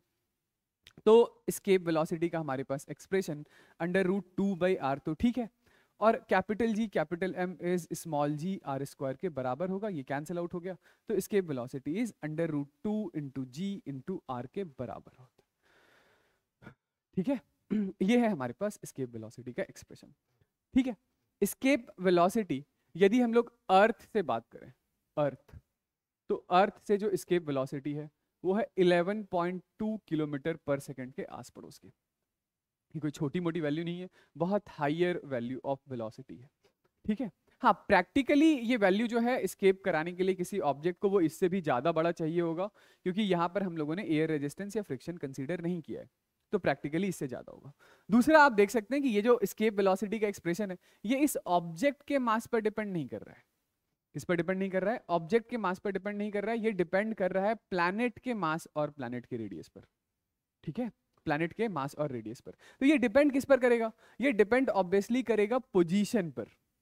जिस पोजीशन से आप थ्रो कर रहे हैं उस पोजीशन पे ये वैल्यू डिपेंड करेगी। मतलब आप सरफेस के 100-200 किलोमीटर ऊपर जाकर थ्रो करते हैं, एस्केप कराते हैं, तो वहां से ऑब्वियसली ग्रेविटेशनल वहां पे एस्केप वेलोसिटी और छोटी हो जाएगी। यदि प्लैनेट के और अंदर से आप थ्रो कर रहे होते तो एस्केप वेलोसिटी शायद और बड़ी होती। तो किस पर डिपेंड करेगा? Depends on, it depends on position and mass of planet and radius of planet, ठीक है। तो यहां से आप क्वेश्चन एक्सपेक्ट कर सकते हैं कि total mechanical energy conservation based आपके पास सवाल आए, ठीक है। Total mechanical energy conservation based आपके पास क्वेश्चन आए। जैसे एक दो सवाल मैं पूछता हूं। क्वेश्चन मेरा ये है, ये प्लैनेट है, प्लैनेट का मास है m और ये रेडियस है r। प्लैनेट में एक टनल है और ये टनल जो है वो सेंटर तक जाता है। हमारे पास यहाँ पर कोई एक ऑब्जेक्ट है, बिल्कुल सेंटर पे, बिल्कुल सेंटर पर एक ऑब्जेक्ट है, और हमने इस ऑब्जेक्ट को यहाँ पे एस्केप वेलोसिटी दिया है। एस्केप वेलोसिटी यानी कि √2gr से यहाँ से थ्रो किया है, सेंटर से, सेंटर से। तो क्या ये एस्केप करेगा? ऑब्वियसली ये एस्केप नहीं कर पाएगा, क्योंकि एस्केप की ये जो वैल्यू है वो तो सरफेस से थी, अभी हम लोग कहाँ से थ्रो कर रहे हैं? सेंटर से। कितनी वैल्यू ऑफ वेलोसिटी से? उतनी ही जो कि सरफेस से एस्केप की वैल्यू थी। तो वो लेट से ये प्लैनेट से कुछ h हाइट ऊपर गया और यहाँ पर उसकी वेलोसिटी 0 हो गई और फिर ये घूमकर नीचे आ गया। तो मेरा सवाल आपसे यही है कि फाइंड h की वैल्यू बताइए, या दूसरे शब्दों में बताएं, मतलब सवाल ऐसा होगा लैंग्वेज के टर्म्स में कि वो मैक्सिमम हाइट बताइए सरफेस से जहां तक बॉडी पहुंचती है और फिर उसके बाद घूमकर सरफेस पर आ जाती है। चलिए ये देखिए, तो क्या करेंगे हम लोग इसमें?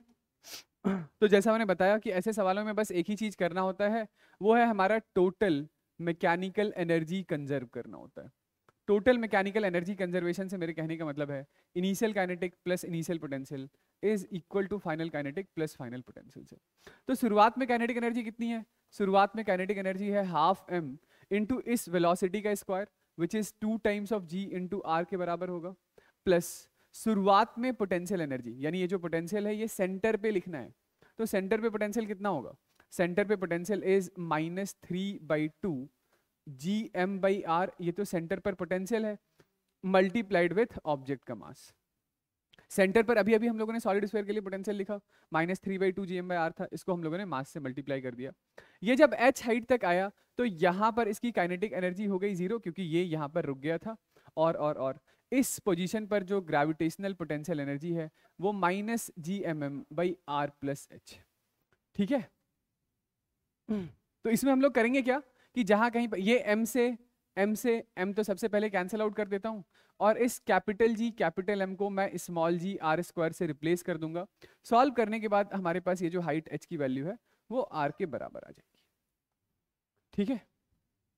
इसी सवाल में यदि मैं आपसे ये पूछता कि सेंटर से एस्केप वेलोसिटी की वैल्यू बताइए, यदि ऐसा पूछा जाता सवाल के अंदर कि ये प्लैनेट के सेंटर से एस्केप वेलोसिटी कितना हो, मतलब इस पॉइंट C से किसी m मास के ऑब्जेक्ट को कितनी मिनिमम वैल्यू ऑफ वेलोसिटी दी जाए ताकि वो कहाँ पहुंच जाए? वो लिटरली इन्फिनिटी पर पहुंच जाए। यानी एस्केप वेलोसिटी हम लोग कैलकुलेट करने जा रहे हैं, प्लैनेट का मास है m और ये रेडियस है r के बराबर। तो हम लोग एस्केप वेलोसिटी कैलकुलेट करने जा रहे हैं प्लैनेट के सेंटर से। तो इसके लिए फिर से आप वही काम करेंगे, कि kinetic initial plus potential initial is equal to final kinetic plus final potential. शुरुआत में initial kinetic is equal to half M V square, हमें ये ढूंढना है। पोटेंशियल हम लोगों ने अभी अभी लिखा minus times of 3/2 G M M by R. Final kinetic infinity पर हो जाएगा 0 और फाइनल पोटेंशियल भी इन्फिनिटी पर हो जाएगा 0। तो यहां से escape velocity is √3 times of G into R के बराबर आना चाहिए।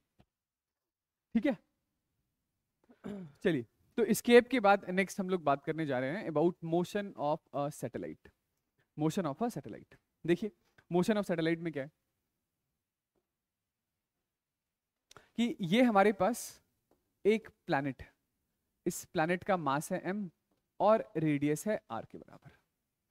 प्लैनेट का मास कितना है m और रेडियस कितना है r के बराबर। तो इस प्लैनेट से हम लोग क्या कर रहे हैं कि प्लैनेट से कुछ h हाइट ऊपर गए और यहाँ पर हमारे पास एक सैटेलाइट है, सैटेलाइट का मास है m के बराबर। तो सैटेलाइट सिंपली कहने का मतलब क्या है कि सैटेलाइट दो टाइप के होते हैं, एक नेचुरल दूसरा आर्टिफिशियल। तो ये जो सैटेलाइट होता है, ये सैटेलाइट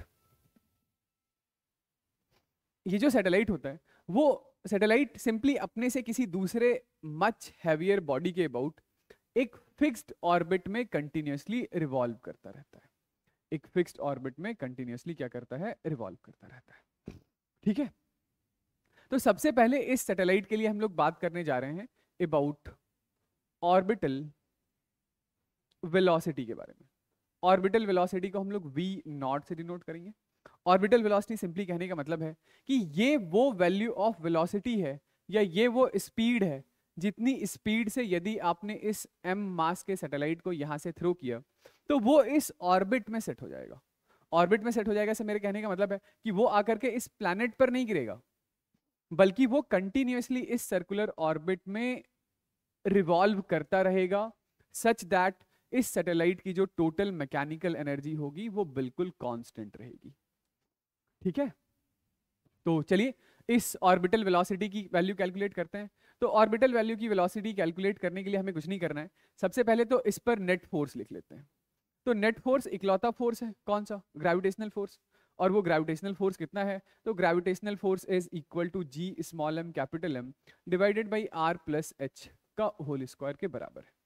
तो ये जो फोर्स है यही फोर्स इसे एक्सेलरेशन प्रोवाइड कर रहा है। कौन सा एक्सेलरेशन, तो आप बोलेंगे ये सर्कुलर पाथ पर चल रहा है, तो एक ही एक्सेलरेशन है विच इज सेंट्रीपिटल एक्सेलरेशन।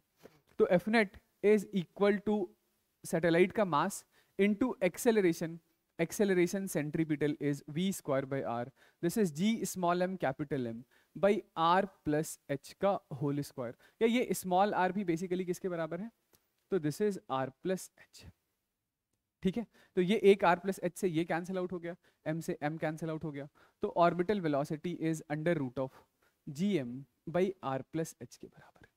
ठीक है, इस r प्लस h को हम लोग स्मॉल r बोल देते हैं, small r is capital R plus h। तो orbital velocity is under root gm by r। Alright, यदि h काफी ज्यादा छोटा होता, h काफी ज्यादा छोटा होता तो r plus H is approximately equals to r, तो वहां पर orbital velocity is under root gm by r होता। ठीक है, और एस्केप वेलोसिटी कितना था, तो under root 2gm by r था, यानी कि जो वेलोसिटी एस्केप है वो under root 2 times of gm by r है। तो आप यहां से ये कह सकते हैं कि escape velocity is root 2 times of orbital velocity. किस सिचुएशन में, यदि हाइट h जो है, मतलब हाइट h जो है वो r के मुकाबले काफी ज्यादा छोटा है तो। ठीक है, ये ऑर्बिटल वेलोसिटी आ गया। ऑर्बिटल वेलोसिटी के बाद यदि आपको यहां पर कैलकुलेट करना हो कोई दूसरी चीज, जैसे टाइम पीरियड ऑफ रिवॉल्यूशन निकालना हो, टाइम पीरियड ऑफ रिवॉल्यूशन निकालना हो, तो टाइम पीरियड क्या होगा, time period is equal to 2 pi r divided by जितनी वेलोसिटी से बॉडी मूव कर रही है, दैट इज ऑर्बिटल वेलोसिटी। तो time period t is equal to 2 pi r, orbital velocity is under root gm by r, यानी time period is 2 pi by under root of gm into r पर power 3/2, या time period का square is 4 pi square by gm into r cube होगा। तो आप यहां से कह सकते हैं कि जो टाइम पीरियड का स्क्वायर है वो डायरेक्टली प्रोपोर्शनल टू r का क्यूब होता है। ठीक है, आप इस स्मॉल आर को कैपिटल आर प्लस एच भी लिख सकते हैं और वहां से हाइट का भी एक्सप्रेशन निकाल सकते हैं, ये एक पर्टिकुलर टाइम पीरियड के लिए सैटेलाइट अर्थ के सरफेस से कितनी हाइट पर होना चाहिए। ठीक है, मैं ऐसा लिखूं या ये कह दूं कि टाइम पीरियड का square is directly proportional to R plus H का होल क्यूब। ठीक, तो यहां से आप हाइट एच का एक्सप्रेशन बना लेंगे। ठीक है, हाँ, सैटेलाइट का एक स्पेशल टाइप है जिसे कहते हैं जियो स्टेशनरी सैटेलाइट। तो जियो स्टेशनरी सैटेलाइट से मेरा मतलब है एक ऐसी सैटेलाइट, जियो का मतलब क्या, जियो का मतलब अर्थ, तो जियो स्टेशनरी सैटेलाइट कहने का मतलब है सैटेलाइट का एक ऐसा टाइप जो अर्थ से देखने पर स्टैटिक यानी स्टेशनरी अपीयर हो। वो एक्चुअली स्टेशनरी नहीं होता है, स्टेशनरी सिर्फ अर्थ के रेस्पेक्ट में होता है, यानी अर्थ से देखने पर स्टेशनरी नजर आता है। तो इसके लिए जो सैटेलाइट है, वो सैटेलाइट, इसके लिए जो हमारे पास सैटेलाइट है वो सैटेलाइट ऐसी किसी ऑर्बिट में रिवॉल्व कर रहा होता है। ये जो ऑर्बिट है वो इक्विटोरियल प्लेन में है, इक्विटोरियल प्लेन में एक ऐसी ऑर्बिट है जिसमें लेट से सैटेलाइट यहां पर है, अर्थ अपनी एक्सिस के अबाउट ऐसा घूम रहा है, तो सैटेलाइट भी सेम एंगुलर वेलोसिटी से घूम रहा है। सैटेलाइट भी क्या कर रहा है, उतनी ही एंगुलर वेलोसिटी से इस ऑर्बिट में रोटेट कर रहा है जितनी एंगुलर वेलोसिटी से अर्थ रोटेट कर रहा है। इससे क्या होगा, यदि सेम एंगुलर वेलोसिटी होगी इस सैटेलाइट की एज दैट ऑफ अर्थ, मतलब अर्थ का ओमेगा कितना है, अर्थ का ओमेगा है 2 पाई अपॉन 24 आवर्स का, तो इस सैटेलाइट का भी ओमेगा, ओमेगा ऑफ सैटेलाइट भी 2 पाई अपॉन 24 आवर्स का है।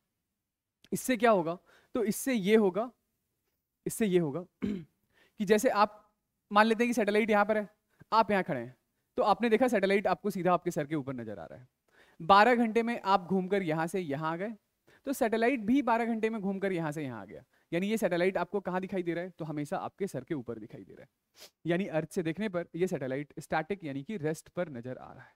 ठीक है, तो इस जियो स्टेशनरी सैटेलाइट के लिए जो सबसे पहली बात है वो omega of satellite is same as omega of earth है, which is equal to 2 pi upon 24 into 60 into 60 radian per second के बराबर है। दूसरी बात, जो टाइम पीरियड ऑफ रिवॉल्यूशन है वो 24 आवर्स के बराबर है। ये कहाँ है, तो ये पोलर ऑर्बिट में नहीं हो सकता है, ये इक्विटोरियल ऑर्बिट में। अभी अभी हम लोगों ने टाइम पीरियड और हाइट के बीच का रिलेशन निकाला, तो उस रिलेशन में यदि टाइम पीरियड आप 24 आवर्स पुट करते हैं तो हाइट यहाँ से 36,000 किलोमीटर के आस पड़ोस की कोई वैल्यू आती है। ठीक है, तो ये काफ़ी ऊपर होता है, और जितने भी हमारे टेलीकम्युनिकेशंस होते हैं वो सारे टेलीकम्युनिकेशंस इसी सैटेलाइट को यूज़ करके किए जाते हैं। ठीक है, तो ये कुछ 3-4 बातें हैं जियो स्टेशनरी सैटेलाइट के बारे में जो आप याद रखिएगा।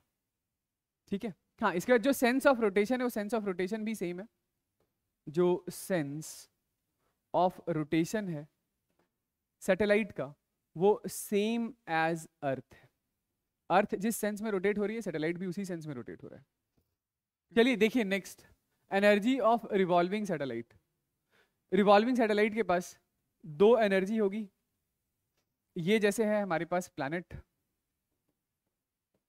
प्लैनेट का मास है m, रेडियस है r, यहाँ पर कोई सैटेलाइट है, सैटेलाइट का मास है m, ऑर्बिटल वेलोसिटी इसके पास है v0, और ये सेंटर से डिस्टेंस में मान लेता हूँ r, तो सैटेलाइट कुछ इस तरीके से ऐसे रिवॉल्व कर रही है।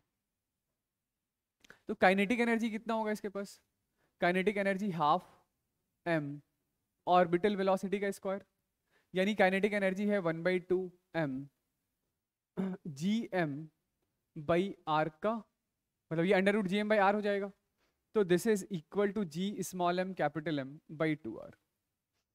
ये काइनेटिक एनर्जी है। पोटेंशियल एनर्जी कितना होगा, तो potential energy is equal to minus gmm by r के बराबर होगा। तो total energy of revolving satellite कितनी हो गई, kinetic energy plus potential energy, यानी माइनस gmm बाई 2r के बराबर होगी। ये है सैटेलाइट की टोटल एनर्जी। ठीक है, सबसे पहली बात, इसके बारे में हम लोग कुछ एक दो नोट पॉइंट बना लेते हैं एनर्जी के कॉन्टेक्स्ट में, कि ये जो हमारे पास काइनेटिक एनर्जी है, तो kinetic energy of satellite is minus times of total energy होगा। टोटल एनर्जी के जस्ट आगे एक और माइनस साइन लगा देंगे तो काइनेटिक एनर्जी के बराबर हो जाएगा। दूसरी बात कि जो पोटेंशियल एनर्जी है वो 2 टाइम्स ऑफ टोटल एनर्जी के बराबर होगा। ठीक, नेक्स्ट इज कि ये टोटल एनर्जी नेगेटिव है। इसका मतलब क्या है कि सैटेलाइट जो है वो प्लैनेट से बाउंडेड, यानी दोनों के बीच में एक अच्छा खासा अट्रैक्टिव फोर्स काम कर रहा है, और उस अट्रैक्टिव फोर्स के काम करने की वजह से पोटेंशियल एनर्जी या टोटल एनर्जी नेगेटिव है और सैटेलाइट बाउंडेड। तो सैटेलाइट का मोशन कैसा है? सैटेलाइट का motion is a bounded motion, bounded motion. ठीक है। चौथी बात, सैटेलाइट के पास जितनी टोटल एनर्जी नेगेटिव में है, यदि आप सेम अमाउंट की एनर्जी पॉजिटिव में सप्लाई कर देते हैं तो वैसे सिचुएशन में सैटेलाइट की टोटल एनर्जी कितनी हो जाएगी? 0। और टोटल एनर्जी 0 होने का मतलब है कि सैटेलाइट अनबाउंड हो चुका है। अनबाउंड हो चुका है कहने का मतलब है अपनी ऑर्बिट को छोड़कर इन्फिनिटी पे चला गया है। तो इसी एनर्जी को हम लोग कहते हैं binding energy. Binding energy is minus times of total energy. कहने का मतलब है एक्सटर्नल सोर्स से सैटेलाइट को दिया जाने वाला वो अमाउंट ऑफ एनर्जी जिसकी वजह से सैटेलाइट अपनी ऑर्बिट छोड़कर कहां पहुंच जाए? इन्फिनिटी पर, या सिंपली एस्केप कर जाए। तो इस एनर्जी को आप लिखेंगे minus minus plus total G M M by 2 times of R के बराबर। ठीक है। अगली बात कि सैटेलाइट किसी आर रेडियस के ऑर्बिट में रिवॉल्व कर रहा है और सैटेलाइट को हमें किसी आर डैश रेडियस के ऑर्बिट में मूव कराना है, मतलब यहां से यहां शिफ्ट कराना है। तो सैटेलाइट को एक ऑर्बिट से दूसरी ऑर्बिट तक शिफ्ट कराने के लिए जो एक्सटर्नल एजेंट को वर्क करना पड़ेगा that is same as change in total energy होगा, यानी this is final total energy minus times of initial total energy. तो ये जो work done by external agent होगा that is G small M capital M by 2 times of 1 by R1, मतलब 1 by R minus times of 1 by R dash. शुरुआत में जो satellite था वो किसी R ऑर्बिट में था और बाद में किसी R डैश ऑर्बिट में चला गया।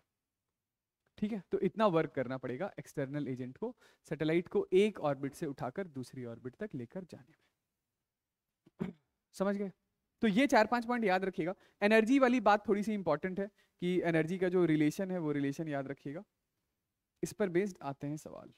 देखिए, ये जैसे हमारे पास नेक्स्ट एक छोटी सी बात और है कि ये हमारे पास कोई एक प्लैनेट है, प्लैनेट से h हाइट ऊपर गए, यहाँ पर हमारे पास सैटेलाइट है। सैटेलाइट को हम लोगों ने थ्रो किया किसी वेलोसिटी v से। तो सबसे पहली बात कि यदि velocity v is same as orbital velocity हो, वेलोसिटी v कितना हो? एग्जैक्टली ऑर्बिटल वेलोसिटी हो, तो इस सैटेलाइट का जो मोशन है वो एक सर्कुलर पाथ पर होगा, है ना? सर्कुलर पाथ के अलोंग ये जो हमारा सैटेलाइट है वो मोशन करेगा, जिसके लिए टाइम पीरियड का जो स्क्वायर था वो डायरेक्टली प्रोपोर्शनल टू रेडियस के क्यूब के बराबर था। ये हम लोगों ने कर लिया। दूसरी बात कि यदि velocity less than orbital velocity हो, लेस देन ऑर्बिटल वेलोसिटी हो, तो भी इस सैटेलाइट का मोशन एक इलिप्टिकल पाथ के अलोंग हो सकता है, और इस इलिप्टिकल पाथ के अलोंग ये जो सैटेलाइट है वो एक बाउंडेड मोशन भी परफॉर्म कर सकता है। ठीक है। तीसरी बात कि यदि वेलोसिटी एस्केप से छोटी हो और ऑर्बिटल से ज्यादा बड़ी हो, एस्केप से छोटी हो और ऑर्बिटल से ज्यादा बड़ी हो, तो इस सिचुएशन में फिर से बॉडी एक इलिप्टिकल पाथ के अलोंग ही मूव करता है, इलिप्टिकल पाथ के अलोंग ही सैटेलाइट फिर से मूव कर रहा होगा।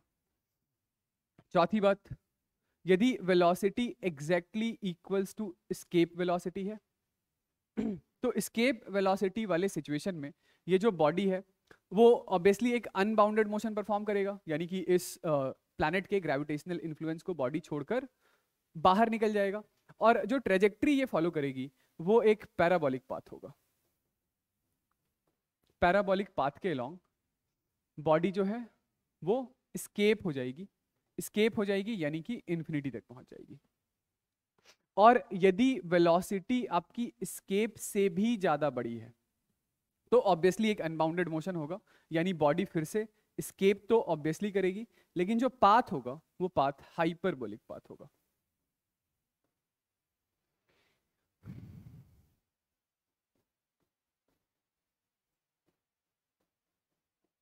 तो बॉडी इस सिचुएशन में एक हाइपरबोलिक पाथ के अलोंग अनबाउंडेड मोशन यानी एस्केप कर जाएगी। ठीक है, तो ये 4-5 पॉइंट याद रखिएगा। हाँ, लास्ट है हमारे पास Kepler's laws of planetary motion, इसको देख लीजिए। तो प्लैनेटरी मोशन के कॉन्टेक्स्ट में केपलर ने कुछ लॉज दिए हैं, उसी को हम लोग कहते हैं Kepler's law of planetary motion. ठीक है, तो एक एक करके देखते हैं। सबसे पहला जो लॉ था वो ये था कि किसी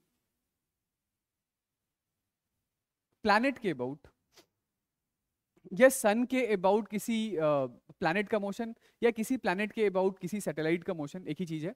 तो जैसे मैं एक बार के लिए ये कह रहा हूं कि जैसे एक बार के लिए मैं ये कह रहा हूं कि ये हमारे पास है, मान लेते हैं सन, दिस इज सन।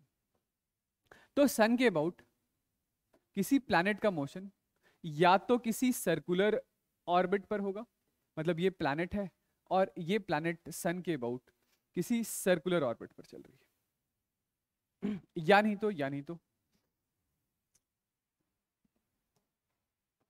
तो सन के अबाउट किसी प्लैनेट का जो मोशन है वो ऐसे किसी इलिप्टिकल ऑर्बिट पर भी हो सकता है, जहां सन आइदर ऑफ द फोकाई पे प्रेजेंट होगा। सन या तो प्रेजेंट यहां पर होगा, मतलब ये एक फोकस है, ये दूसरा फोकस है। तो यदि किसी प्लैनेट का मोशन सन के अबाउट किसी इलिप्टिकल ऑर्बिट पर हो रहा है, तो इलिप्टिकल ऑर्बिट पर होने के लिए कंडीशन ये है कि सन लोकेटेड होना चाहिए फोकस ऑफ द इलिप्स पर, और ये हमारे पास जो सैटेलाइट है वो सैटेलाइट ऐसे किसी इलिप्टिकल ऑर्बिट में सन के अबाउट रिवॉल्व कर रही है। ठीक है, पहला लॉ बस सिर्फ इतनी सी ही बात है कि सन या तो किसी सर्कुलर ऑर्बिट पर रिवॉल्व करेगा या नहीं तो किसी इलिप्टिकल ऑर्बिट पर रिवॉल्व करेगा। सर्कुलर ऑर्बिट पर रिवॉल्व करेगा तो सन लोकेटेड होगा eight the centre of the circle, elliptical orbit पर रिवॉल्व करेगा तो सन लोकेटेड होगा आइदर ऑफ द फोकाई। ठीक है, यहां पर मैं इलिप्स के बारे में कुछ बेसिक बातें कर लेता हूं। जैसे ये हमारे पास इलिप्स है, तो इलिप्स में इस डिस्टेंस को हम लोग a से डिनोट करते हैं और इस डिस्टेंस को हम लोग b से मार्क करते हैं। ठीक है, क्या होता होगा किसी प्लैनेट का, मतलब दोनों ही मोशंस पॉसिबल हैं, सर्कुलर मोशन भी पॉसिबल है, इलिप्टिकल मोशन भी पॉसिबल है। तो इस सर्कुलर मोशन भी होते हैं, ऐसा नहीं कि सारे इलिप्टिकल ही होते हैं। ये जो A है, तो A is our semi major axis, और जो B है, B को हम लोग कहते हैं सेमी माइनर एक्सिस। ठीक है, ये जो फोकस है, इस फोकस का जैसे एक बार के लिए इसको बोल दूं कि ये x एक्सिस है और ये y एक्सिस है, तो फोकस का कोऑर्डिनेट इज -AE,0, या इस फोकस का कोऑर्डिनेट जो है वो +AE,0 होता है। E जो है उसे इसेंट्रिसिटी कहते हैं और इसेंट्रिसिटी 1 -√b² के बराबर होता है। ठीक है, तो प्लैनेट और सन के बीच का ये मिनिमम सेपरेशन है, इसे R मिनिमम कहते हैं, और प्लैनेट और सन के बीच का ये मैक्सिमम सेपरेशन है, इसे R मैक्स कहते हैं। तो मिनिमम सेपरेशन होगा कितना, ये A माइनस AE यानी A 1 - E के बराबर, और ये मैक्सिमम सेपरेशन कितना होगा, R max is equal to A + AE यानी A 1 + E के बराबर, where E is the eccentricity. ठीक है, ये जो हमारा पोजीशन है, ये पोजीशन पेरिहीलियन कहलाता है, और ये जो पोजीशन है ये एपहीलियन कहलाता है या एपीहीलियन कहलाता है। हाँ, इसी को पेरिगी भी बोलते हैं। क्या, तो यही एपीलियन या इसी को एपीगी बोलते हैं या एपीजी, और इसको पेरिजी बोलते हैं। ठीक है, मतलब मिनिमम सेपरेशन ये हो गया और ये मैक्सिमम सेपरेशन हो गया, मिनिमम सेपरेशन वाला पेरिहीलियन और मैक्सिमम सेपरेशन वाला एपीलियन। ठीक है, चलिए दूसरा लॉ देखिएगा, सेकेंड लॉ क्या है। सेकेंड लॉ ये है कि ये है हमारे पास कोई एक इलिप्टिकल ऑर्बिट ये है हमारे पास कोई एक इलिप्टिकल ऑर्बिट, सन लोकेटेड है यहाँ पर, सन इस वाले फोकस पर लोकेटेड है, और जो प्लैनेट है वो प्लैनेट किसी time t is equal to T पर यहाँ पर है, और प्लैनेट चलते चलते time t is equal to T plus dt पर यहाँ आ गया। तो प्लैनेट ने ये छोटा सा डिस्टेंस कवर किया। तो ये जो हमारा रेडियस वेक्टर है जॉइनिंग सन टू प्लैनेट, उसने कुछ एरिया स्वीप आउट किया है। उसने क्या किया है, ये कुछ एरिया स्वीप आउट किया है। लेट्स से ये एरिया है dA।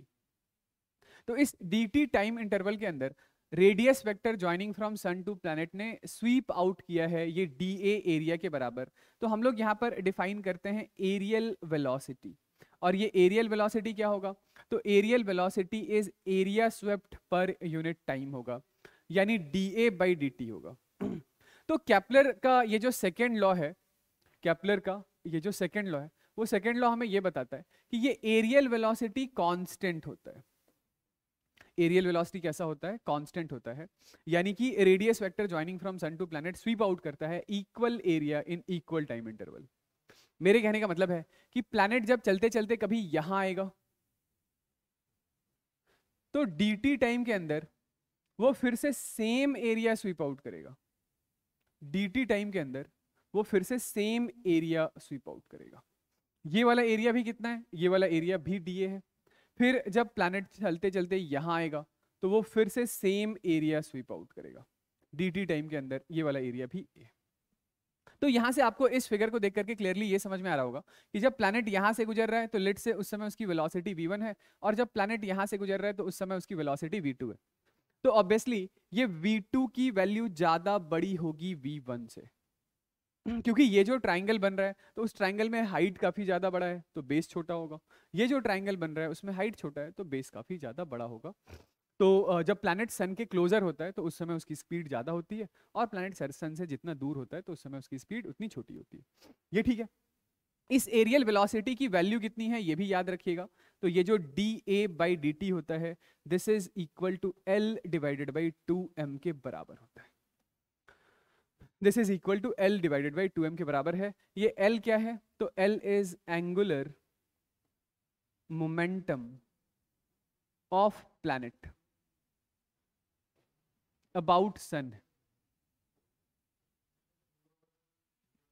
तो ये dA by dt is equal to L divided by 2m के बराबर होता है, ये याद रखिएगा। L क्या है, एंगुलर मोमेंटम है प्लैनेट का सन के अबाउट। ओके अच्छा, इलिप्स का एरिया और याद रखिएगा कि जो एरिया ऑफ इलिप्स होता है वो मेरे ख्याल में याद होगा भी, वो pi times of a into B के बराबर होता है। एरिया ऑफ इलिप्स कितना होता है, pi into a into B के बराबर। तो इससे यदि मैं आपसे पूछूं कि टाइम पीरियड ऑफ रिवॉल्यूशन कितना होगा, टाइम पीरियड ऑफ रिवॉल्यूशन कितना होगा, तो आप यहां से बोलेंगे कि dA by dt is equal to L divided by 2m। तो dA into 2m by L is equal to dt। Integrate कर देंगे तो ये जो टाइम पीरियड ऑफ रिवॉल्यूशन है वो 2m by L into integration of dA is equal to pi into a into b के बराबर है। तो time period of revolution is 2 pi m a b by L के बराबर होगा। चलिए लास्ट आखिरी तीसरे लॉ के बारे में बात करते हैं। तो जो थर्ड लॉ है वो थर्ड लॉ है टाइम पीरियड का। टाइम पीरियड का क्या है, तो जो टाइम पीरियड ऑफ रिवॉल्यूशन होता है सर्कुलर ऑर्बिट के लिए, टाइम पीरियड का square is directly proportional to radius का क्यूब होता है। किसके लिए, सर्कुलर ऑर्बिट के लिए। और इलिप्टिकल ऑर्बिट के लिए टाइम पीरियड का square directly proportional to a cube होता है। a is semi major axis होता है।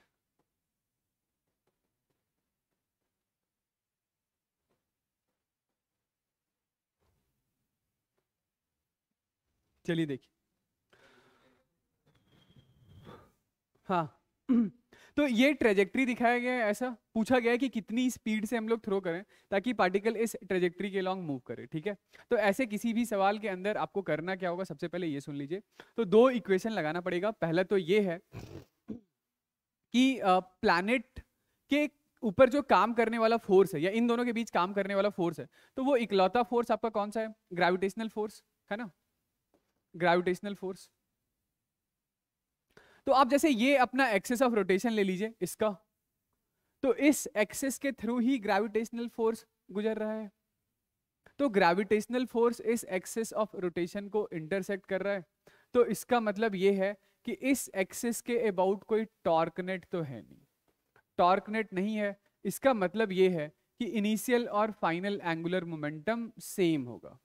ठीक है, तो इनिशियल पोजीशन ये हम लोग ले लेते हैं, this is our initial position and this is our final position. ठीक है, तो इनिशियल एंगुलर मोमेंटम कितना हो गया? इनिशियल एंगुलर मोमेंटम हो गया m इंटू ये इनिशियल वेलोसिटी v इंटू ये radius that is equal to 3 times of r into sine of 30 degree mvr sine theta. Final angular momentum क्या होगा? तो फाइनली जब ये सैटेलाइट यहां से होकर गुजर रहा है, सैटेलाइट जब यहां से होकर गुजर रहा है, तो लेट समय उससे उस समय उसकी वेलोसिटी जो है वो v डैश के बराबर है, और ये हो जाएगा हमारा r वेक्टर। तो r वेक्टर और v डैश वेक्टर के बीच का एंगल हो गया 90। तो final angular momentum is equal to m into V dash into capital R into sine 90 that is equal to 1। m से m कैंसिल आउट हो गया। ये जो एंगल है वो हमें v वेक्टर और r वेक्टर के बीच का एंगल लेना होता है, तो r वेक्टर ऐसा है, r वेक्टर और v वेक्टर के बीच का एंगल है 60 डिग्री। तो ये mvr साइन 60 कर दीजिएगा इसको, m से m हो गया कैंसिल आउट, ये r से r हो गया कैंसिल आउट। तो यहाँ से हमारे पास v डैश कितना आ रहा है? v dash is equal to 3 times of v sine 60 is √3/2। तो v डैश इज 3√3v/2 के बराबर है। ये एक इक्वेशन आ गया। ठीक है, दूसरा इक्वेशन क्या करेंगे? तो दूसरा इक्वेशन ऑब्वियसली हमारा टोटल मैकेनिकल एनर्जी कंजर्वेशन का रहने वाला है, which is initial kinetic plus initial potential is final kinetic plus final potential. तो initial kinetic is equal to half m v का square, initial potential is minus G small m capital M by दोनों के बीच का centre to centre separation that is 3r। Final kinetic is equal to half m v dash का square, और final potential is minus G small m capital M by r। यहां से आपके पास velocity की वैल्यू है। ठीक है, चलिए, this is all about gravitation. ठीक।